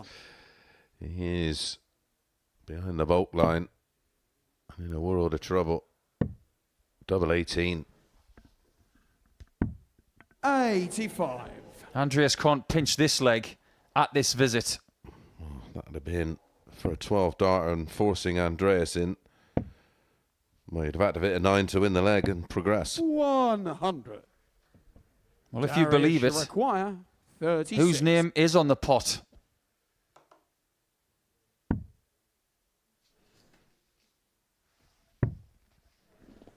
One left at 9s. An amazing dart from Darius Labanauskas means that he could have his name on the pot. Harrison's chance of being a 2-time champion is over for 2024. We are going to have a new name on the Modus Super Series trophy. It could be that man right there, because our final will be between England and Lithuania. That's what we've just seen. But just to boil it down, it was a very close game, but Labanauskas had the throw, and for the first time tonight, someone has used it to its full potential. The final is imminent.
So it's set. The final will be between Tom Sykes and Darius Labanauskas. Chris and Paul have been here all week. Look, it could have been any number of players in the final, but what's impressed you the most about the two that have made it? I think with Tom, it's just the level of play in that semi-final. He just made it through on legs one. That is one of the finest margins where you can actually qualify for a semi-final in any Saturday. But when he got there, it's as if someone just let him off the leash or flicked the switch, because he turned into a monster and he denied David Davies any sort of chances. So what a performance. That's one of the best performances of the entire series, in my opinion. Yeah, he's got plenty of support here as well. We're just seeing the end of this game, and I think everybody acknowledged how good that was. Yeah, it was. It was a simply stunning His dad's performance. desperate for a cuddle. His dad was absolutely loving it, and super proud, and that's why they've made the long journey down. They want to give him that extra support, and they say about the 12th man in football, or sometimes if you got the right kind of support around you, it can be like a fourth dart, and you need it sometimes. And I mean, look at those numbers. Everywhere you look, it's just littered with quality. Not just the scoring phase of the match, but the finishing. 4 from 6. Thing is, he has done that before on a Saturday night, not on a Champions Night knockout match. But if you think about his second game against Ron Meulenkamp, I think it was against Meulenkamp a few months ago, when he needed to put in a big performance, he averaged over 106.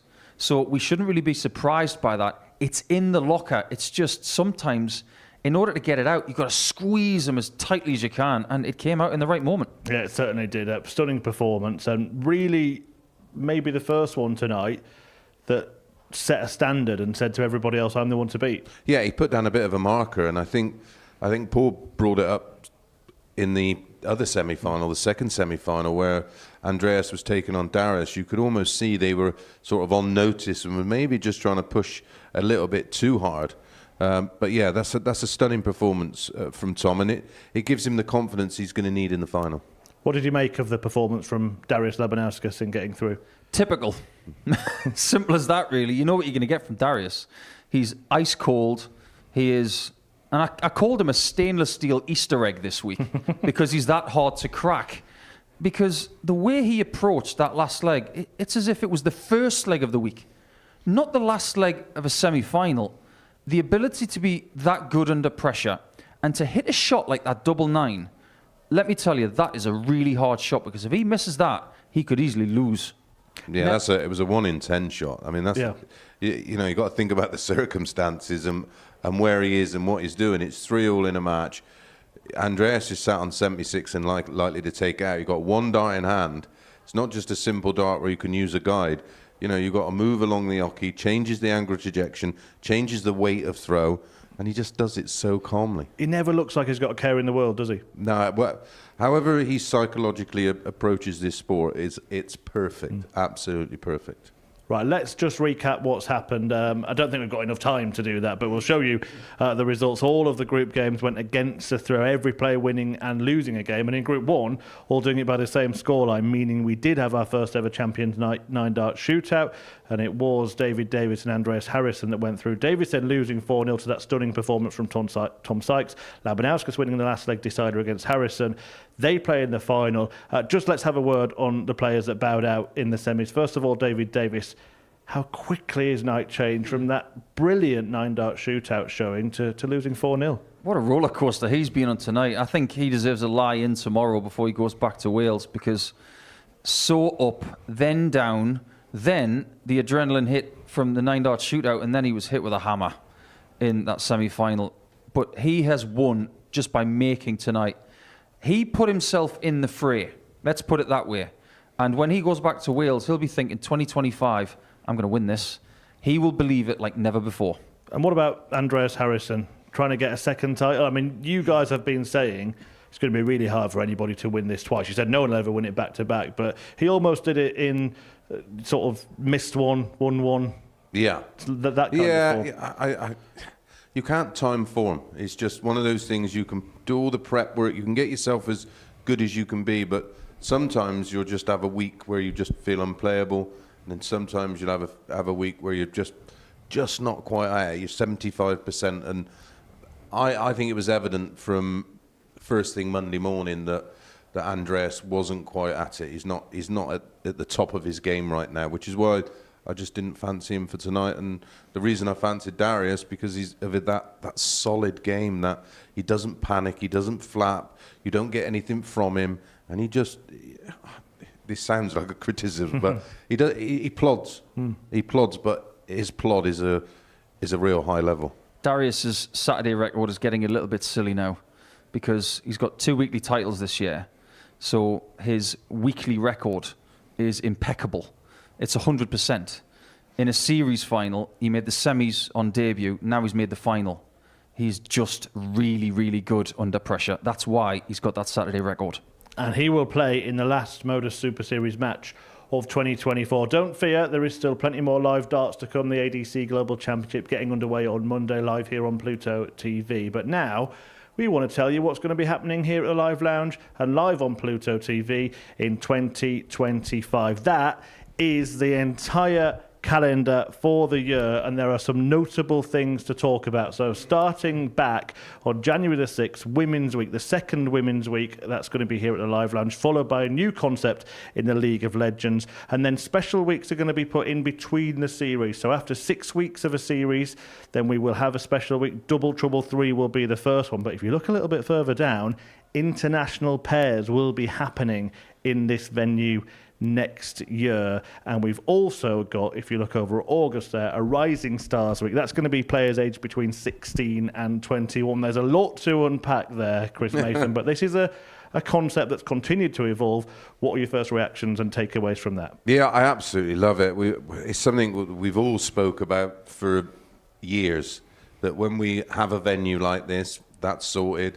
When we eventually return back to a television platform, it's something that we wanted to do, to just break up the series, give other players a chance, give new concepts a go, and just try and keep it fresh and fun. And that's certainly going to do that. I absolutely adore it, and I'm sure all the viewers will too. Paul, what are you looking forward to the most? International pairs. I just love the idea of it. I think there are so many possibilities with it to bring people in from different parts of the world, and the complexity of who they play with. We were speaking with some people here tonight about this off the air and about who they could possibly play with, and so many possibilities. And I know that people are going to be talking about what we're going to be doing in 25, but I want to use one word that Matthew Edgar uses more than anything else: opportunity.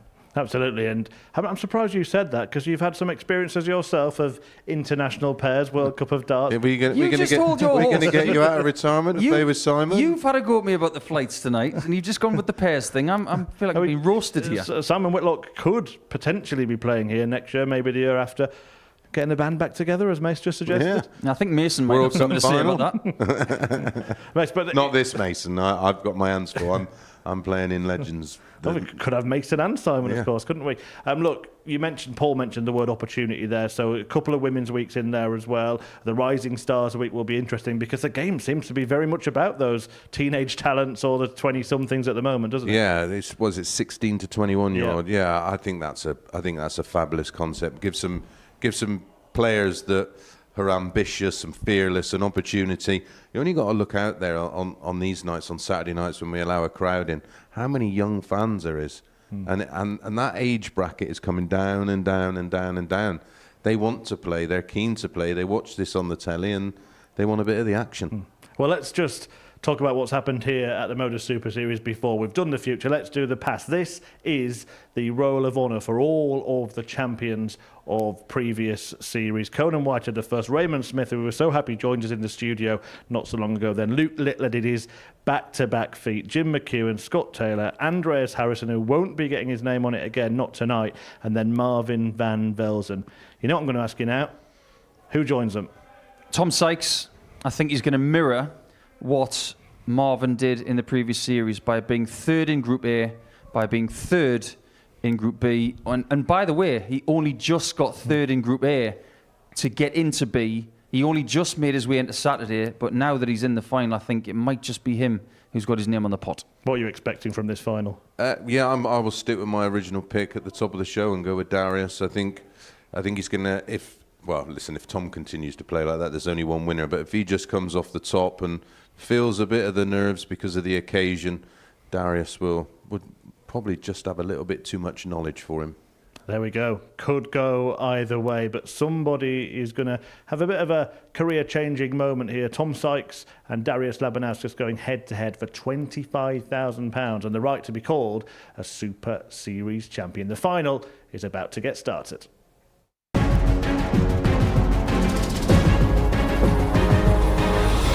And that was it.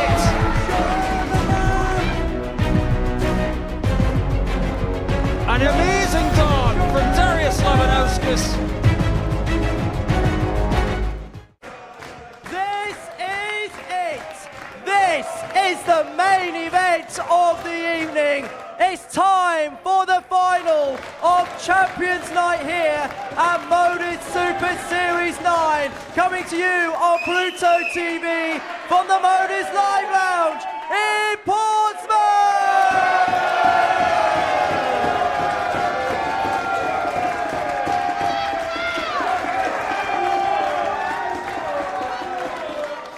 Let's toe the hockey and let's meet our grand finalists into his first Modus Super Series Champions Week final. He is a twice weekly winner, a multiple winner on the PDC Nordic and Baltic Tour. It's Lithuania's Lucky D, Darius Labanauskas!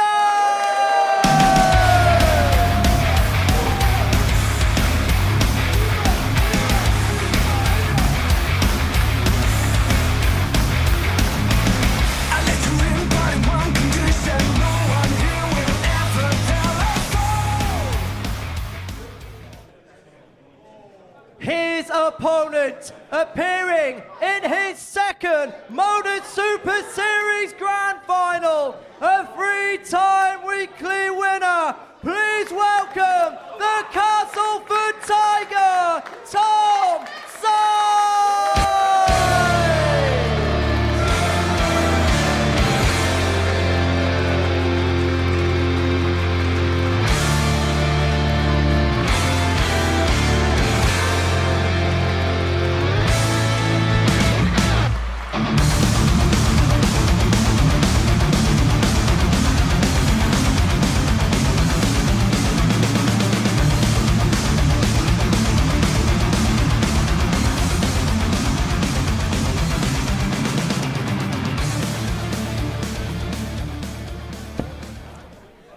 It all comes down to this then. Two players left in the fight after 13 weeks of action where so many players have battled it out to try and get to this match. But the duo remaining are that man there, Darius Labanauskas, the Lithuanian lobber who's had such a fantastic career, twice a weekly winner. Can he add a Champions Night success to his name at the Live Lounge in Portsmouth?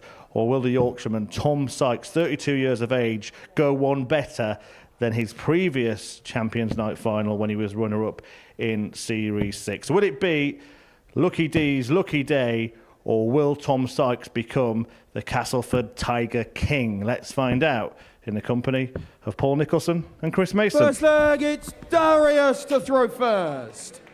Game on! This will be the last match of the Modus Super Series in 2024. It's for £25,000. It's for the trophy and the most important thing, to be called champion. Almost 13 weeks of darts comes down to this one match. Who can be the coolest? Who can be the best? Sykes has been here before when he lost to Taylor at the start of the year. He must get off to a better start than then, and it feels, Chris Mason, like he already has. Yes, it feels very much like he's continuing where he left off in that wonderful semi-final against David Davis, where he averaged in excess of 107. Andreas here to see a new champion crowned. It will be a new name on the trophy. That was a poor turn. Back to normal, as they say in darts. Getting a maximum, then a bad score after. And that was music to the ears of Darius. 140. In typical Labanowska style, steps in and goes, don't make mistakes like that against me, young man. 58. Darius should require 76. Just because you hit a 180 in a leg doesn't mean you're going to win it. Not at this level. No, those days are over. Treble 13 for double 16. Single 18. And then fingers crossed. 36. Tommy require 150.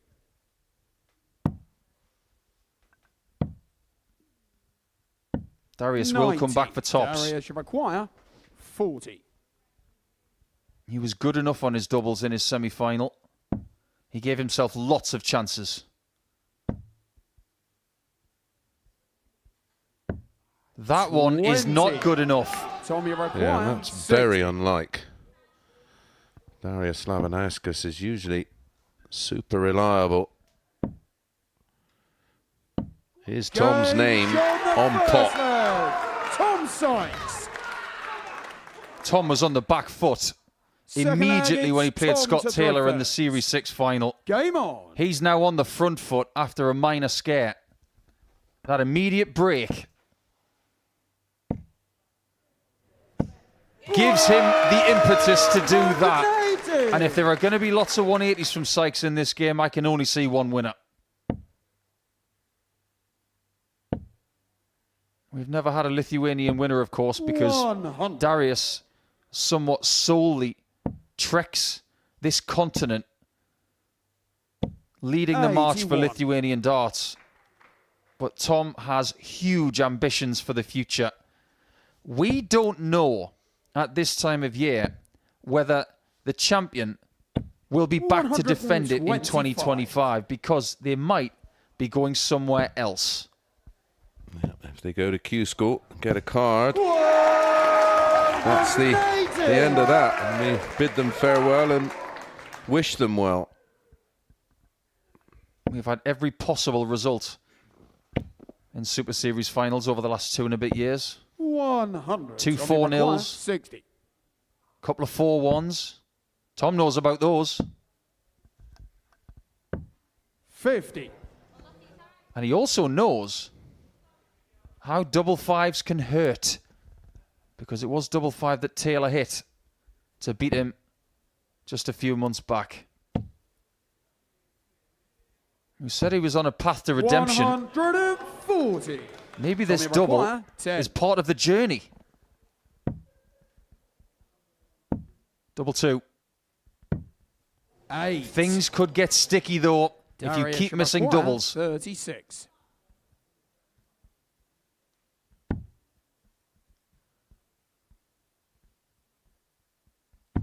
Game Beautifully on the cushioned second in. leg. Darius Labanauskas. 2 very similar legs to start this final. Third leg, it's Labanauskas Darius has a to chance. throw He first. misses. Sykes swoops in. Then, Game roll on. reversal. Absolutely. 1-1. It's like when you watch a game of football and someone has possession for 10 minutes and the other team score and then rolls are reversed. 121. Our last 2 Super Series finals have gone the distance. 85. When Harrison beat Crabtree and Van Velsen beat Jimmy Van Schie. Yeah, we've had a super crowd in tonight, haven't we? Knowledgeable. Giving the players 100. plenty of respect and plenty of support. Exactly what you need. 130. There's something happening as well. At the end of Series 9, which is maybe 10, 15 minutes away, we are starting to see patterns. Yes. What we have as a guarantee from this final is what we call an A-B situation. In Champions Week, if you take part in Group A and Group B and win it, that is the most popular route to victory in Champions Week. I don't just like patterns on shirts, you see. Me and Paul love a pattern, especially a mathematical one. It's sequencing. You won't be happy with that. 60. It's okay. Tommy require 140. After taking the lead, 100. there's a chance that Sykes Darius could be should require behind 80. after 3. It depends how sharp Darius is on this ladder climbing shot. Not sharp 40. enough. Wow. Tommy That require left his hand. 40. I bet he thought it was in. That one's in. On the third leg. Well, they're Tom picking Sykes. each other's pockets at the moment. For It is going Vergets, back and Tom forth. to throw first. Game on. Breaks of throw in every leg so far. Tom played in Group A, finished 3rd. Darius played in Group A, finished 2nd. 140. They both went to Group B. Darius won the group. Tom was 3rd. But other people who have won via Group A and B in the history of the Modus Super Series: Whitehead, 57. Smith, Littler, Taylor, and Van Velsen. 5 times it's happened now. The other 3 were all through the other situations only once. 94. Yeah, that's remarkable, isn't it? If there's a pattern, Nico, you'll find it. 59. I've been in too many wool shops in my life.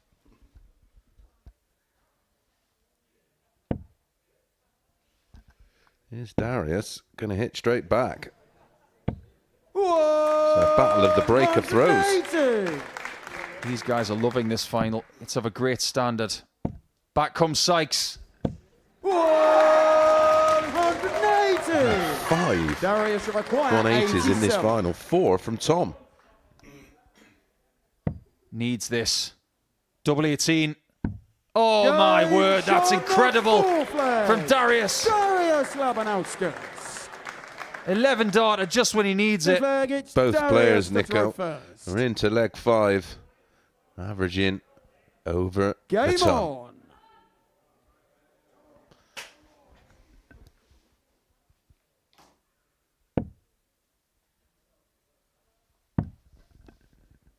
I can't conceive 96. that Team Sykes right now is enjoying this.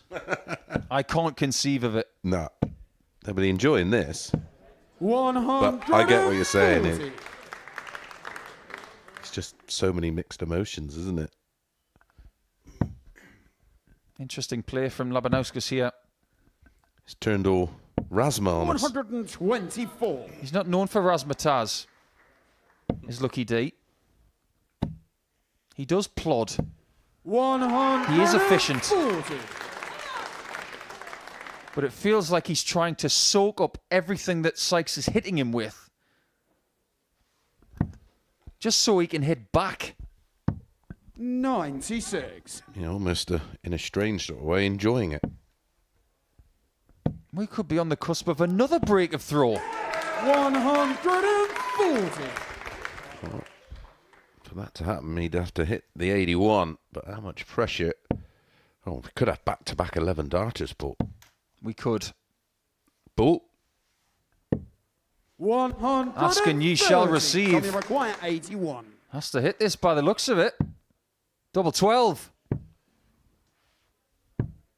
57. Those 2 Darius misses should require added to the 55. approach play of Labanauskas mean that we could get our first hold of throw in the final. And that's what we get. Gage on the 5th leg. A Darius crushing 14-dart Labanauskas. hold from Labanauskas. Sixth leg, it's Tom to throw first. Maybe the 2 Game biggest darts of this match were the darts at double 12 that missed.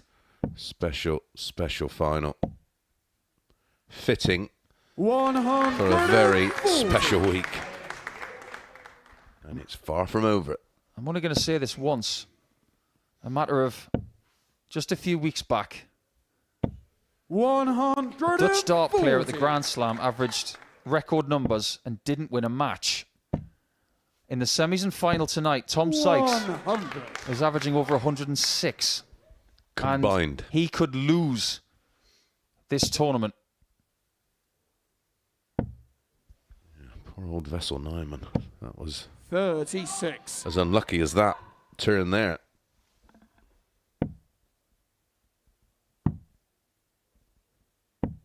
$57. That's not what he wanted.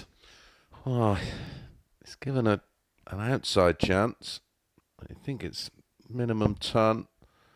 140 would, or 137. A two trouble visit was just what he wanted. Well, he wanted a 180, but after dart one, he's got to come down surely. 60.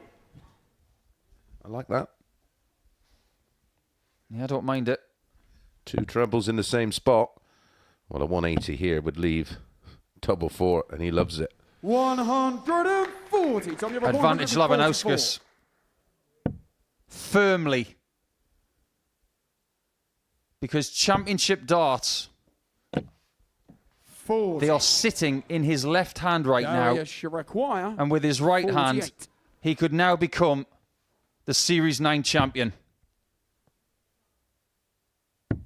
Game shot and the match, and the Series 9 Modus Super Series champion, Darius Labanauskas! Darius's darting dream has come true.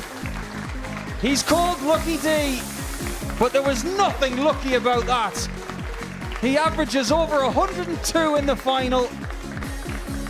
Tom Sykes will be disconsolate because he's just come up short once again. But Labanauskas was just too reliable. And the end of 2024 is filled with riches for that man there who has been around the world playing darts for the last 15 years. And this could be the biggest title of his life. 4 out of 9 was good enough.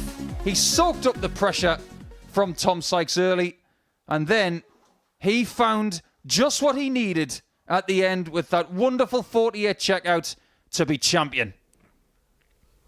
Yeah, and what final it was. Look at those numbers. A 4-2 win for Labanauskas in the end. And in the end, the final was kind of the most simple thing of the night. A fantastic performance from Labanauskas. Very, very good from Tom Sykes as well. Twice a runner-up. But it is Lucky D's lucky day as Labanauskas is going to lift the trophy. And I will now hand you downstairs because he is alongside Henry Deacon. Yeah, thank you very much, Chris. I don't think it's Lucky D. I think it's big winner here at the Super Series. Darius, many, many congratulations. The Super Series 9 champion.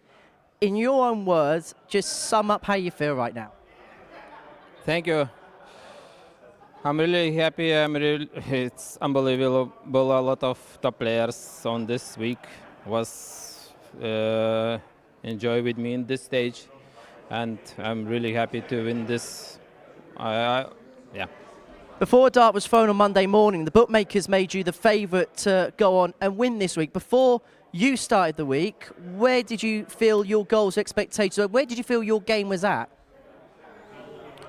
Actually, I saw after Group A, I am in the betting was maybe number 4 or 5 when I was moved on Group B, but it was A group. It was very top. I think, on my opinion, in one of the top group when I had to play, and betting didn't happen. In terms of tonight, let's talk about the story of it. First of all, the group stages, because if you can remember what happened in the groups, because, okay, it wasn't a 9-dart shootout, but you're involved in a very dramatic group, which went all the way to the end. Yeah, I think it's more dramatic group was second group, not us, but really, yeah, I'm lost first game, and I was focused for second one, and I know just one way for me will be just win. And then and I did. And then the semi-final against Andreas. You two have got a fantastic rivalry out on the Nordic and Baltic tour. First of all, what was it like to play Andreas in a game like that? And secondly, how did you feel that game, from your perspective, in terms of performance, in terms of the occasion, how did you feel it went? Yeah, Andreas always on the top. He's a tough player and very hard to play against him. always because we meet each other in Nordic Baltic, and last time I lost against him on challenge on semi, and he won 2 on this weekend, and he always top player, and yeah, it's my feel.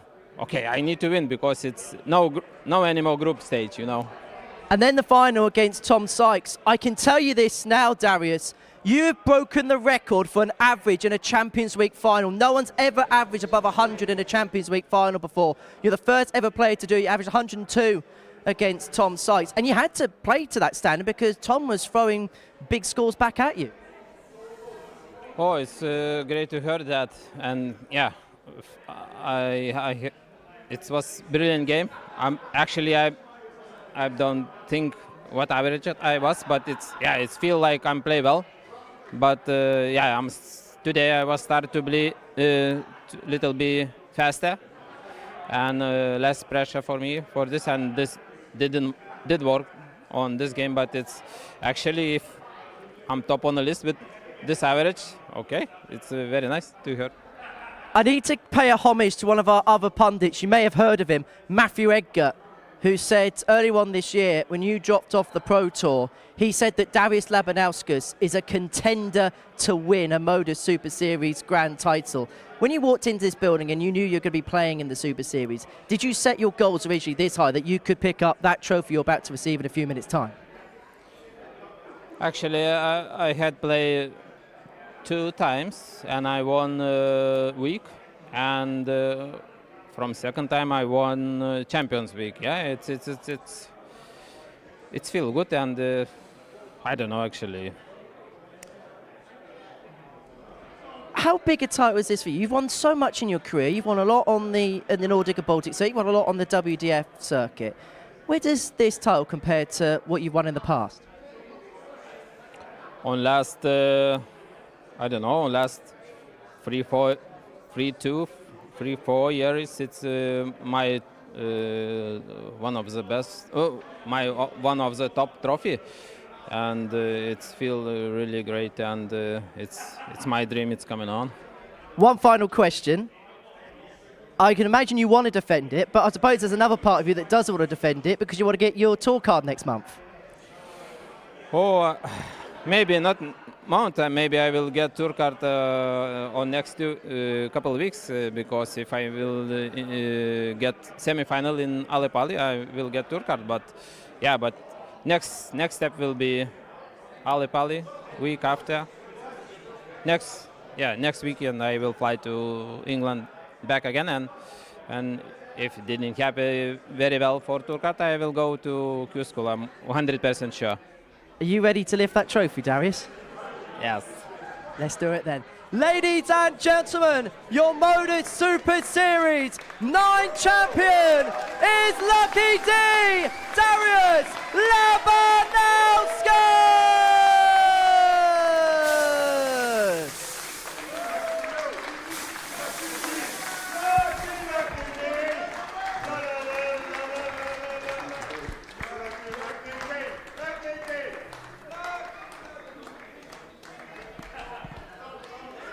A golden moment for Darius Labanauskas. Paul Nicholson and Chris Mason are sat alongside me, and he's enjoyed it, didn't he? He deserved it. Yeah, absolutely. Listen, I didn't fancy him in Group A just because of the nature of that type of group.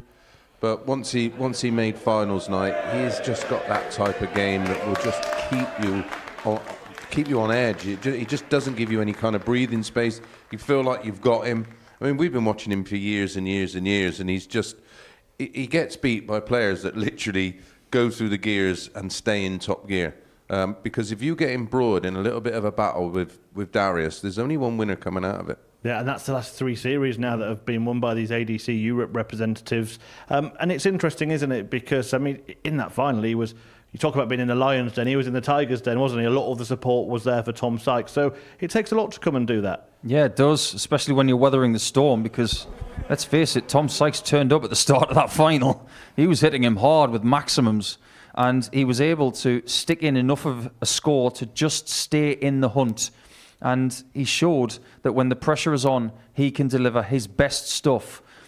What he's done in this final is quite remarkable, actually, because earlier in the week, he set a new personal best in this building of over 107. And his previous personal best was actually less than what was in that final, just showing that he's peaked at just the right time, heading somewhere else. And it took that to beat Tom Sykes. Yeah, and remember, for Darius, pretty much everywhere he plays is away. You know, apart from playing on the tours he plays sort of regionally, you know, all the big tournaments he's qualified for. So he's used to being, you know, on the away side. But he just handles everything. He's so laid back. He's so cool. He's so measured in everything he does. And I think that's what, I mean, that... Apart from like looking at some of the stats and the experience levels and the fact that everybody else was sort of chasing it down, they were emotionally invested in winning tonight. The only person that didn't appear emotionally invested in winning tonight was Darius. And the way he dealt with Group A after winning Monday 5 out of 5, didn't quite work out for him for the rest of the week. Bounced back really well. And the right man won for me. And he'll have his name added to that trophy, of course. The night as a whole has to be one of the most dramatic nights we've ever had here, let alone Champions Nights. Yeah, had a little bit of everything, didn't it? Big averages, great performances, tight battles, great groups, 9-dart shootout. What more could you possibly want? But the week was like that, Paul, wasn't it? Yeah, great week. We've lived it. These players have played it. And I always say that when it comes down to having a chance to win something, if you win it with your first start, it means that you're ready to win. And it feels like Darius is always ready to win here in Portsmouth. If he goes on to get a tour card in the PDC Elite system, I just think it'll be a shame that he can't come back and defend it, because he plays so well on Saturdays here. He's almost a guarantee. And remarkably, all the games up until the final 2 went against the darts. The 2 matches that went with the throw, Darius is semi-final, Darius is final. Yeah, and look, this is big anyways. He's just £25,000 richer. He's got his name on that trophy along esteemed company. But the timing of this could be very, very good for him heading to Ali Pali next. Well, this would, if you could plan your perfect preparation, you'd prep for this, spend a week here, win this, and then you just taper off that final week going into the Worlds. You sort of do a different type of practice. You just tick over all the hard works now. It's a bit like a boxer who goes into a training camp. That final week's just ticking over. You're getting ready for the fight. And he's plays Ryan Joyce in the first round of the Worlds. Ryan's going to have to... He's going to have to watch himself with Darius. He'll know Darius. He'd have known him for years. He knows what he's up against. Is he in a house somewhere up north now, just getting off the sofa and going to the practice ball? Yeah. Well, if he isn't, he should be. No, he's not. He's not. He'll do it tomorrow. But he will be watching. He'll be trying to get some intel.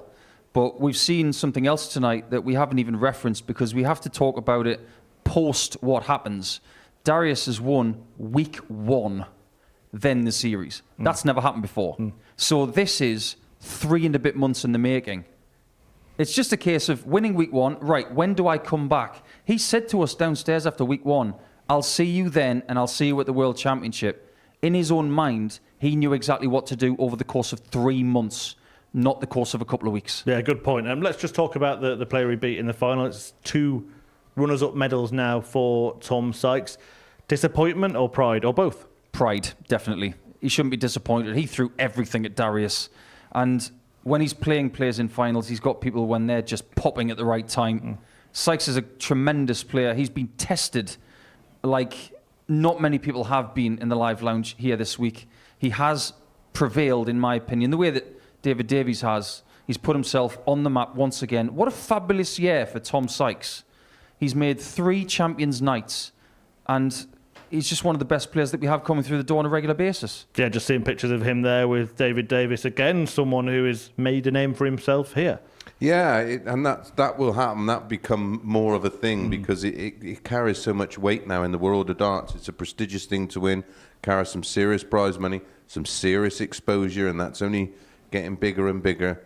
And yeah, listen, Tom Sykes is not the finished article. Labanowskis, he's established. He's the finished article. That's him in a nutshell. We don't know how good Tom Sykes is going to get. Those two players we just saw, by the way, both came here for the first time as ADC qualifiers, the route that offers anybody the chance to get here. And on Monday morning, we've got the ADC Global Championship taking place, a brand new tournament, and this will be its home for its inaugural event.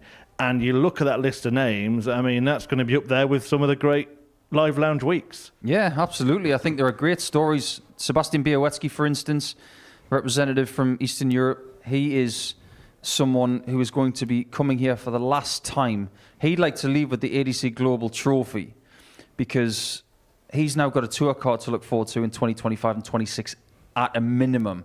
So he's going to be one to watch, and he'd like to leave this place with a trophy, let's put it that way. And we only have to wait a couple of weeks, not 3 months, for somebody else to win. Well, they'll win more than £25,000 because they'll get the weekly money as well and the big cheque at the end of it.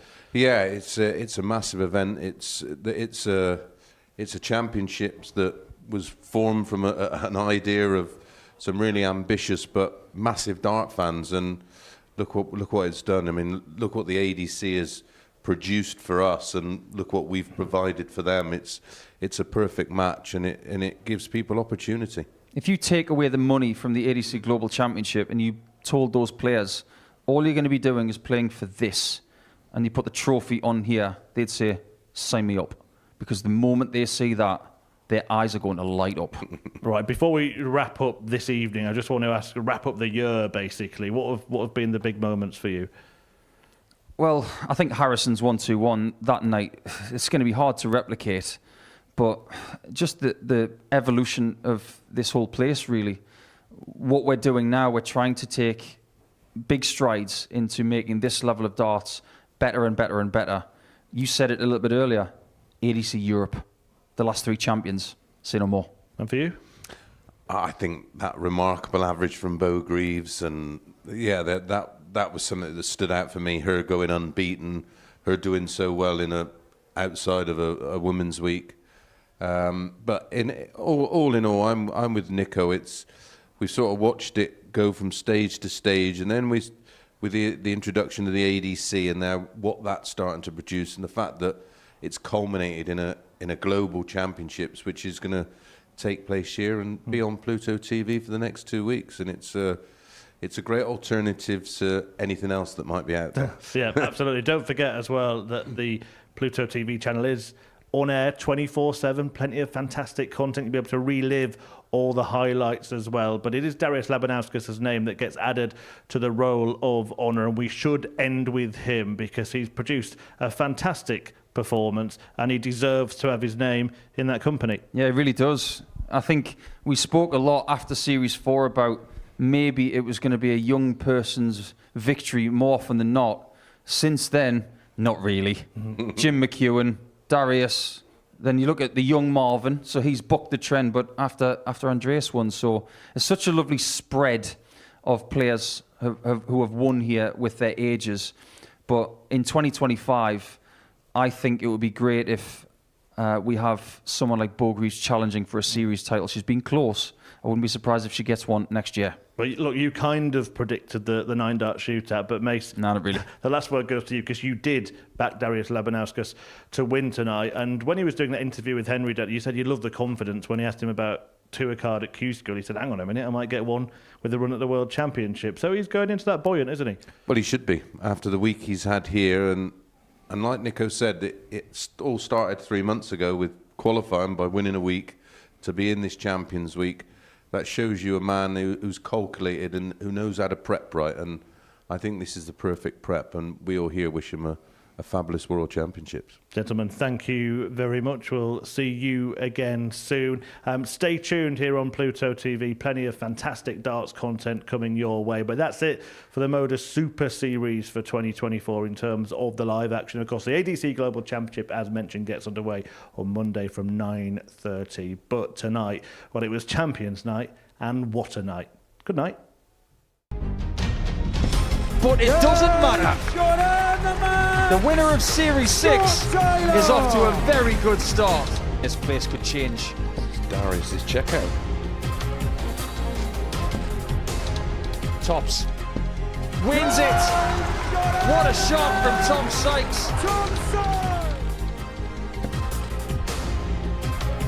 Trend. continue. Only time will tell. Game shot Nothing wrong with first that. What a start.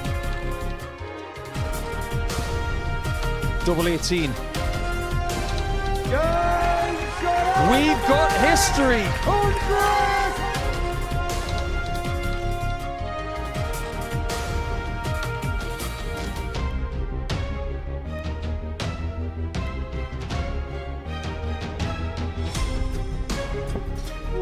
Well over 300.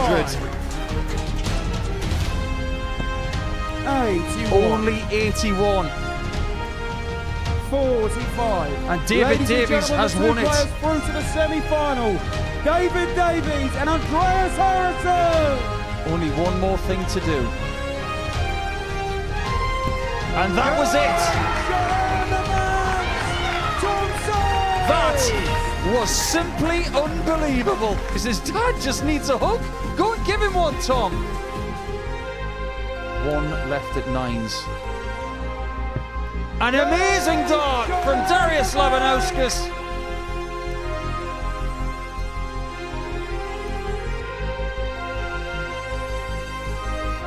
He could now become the Series 9 champion.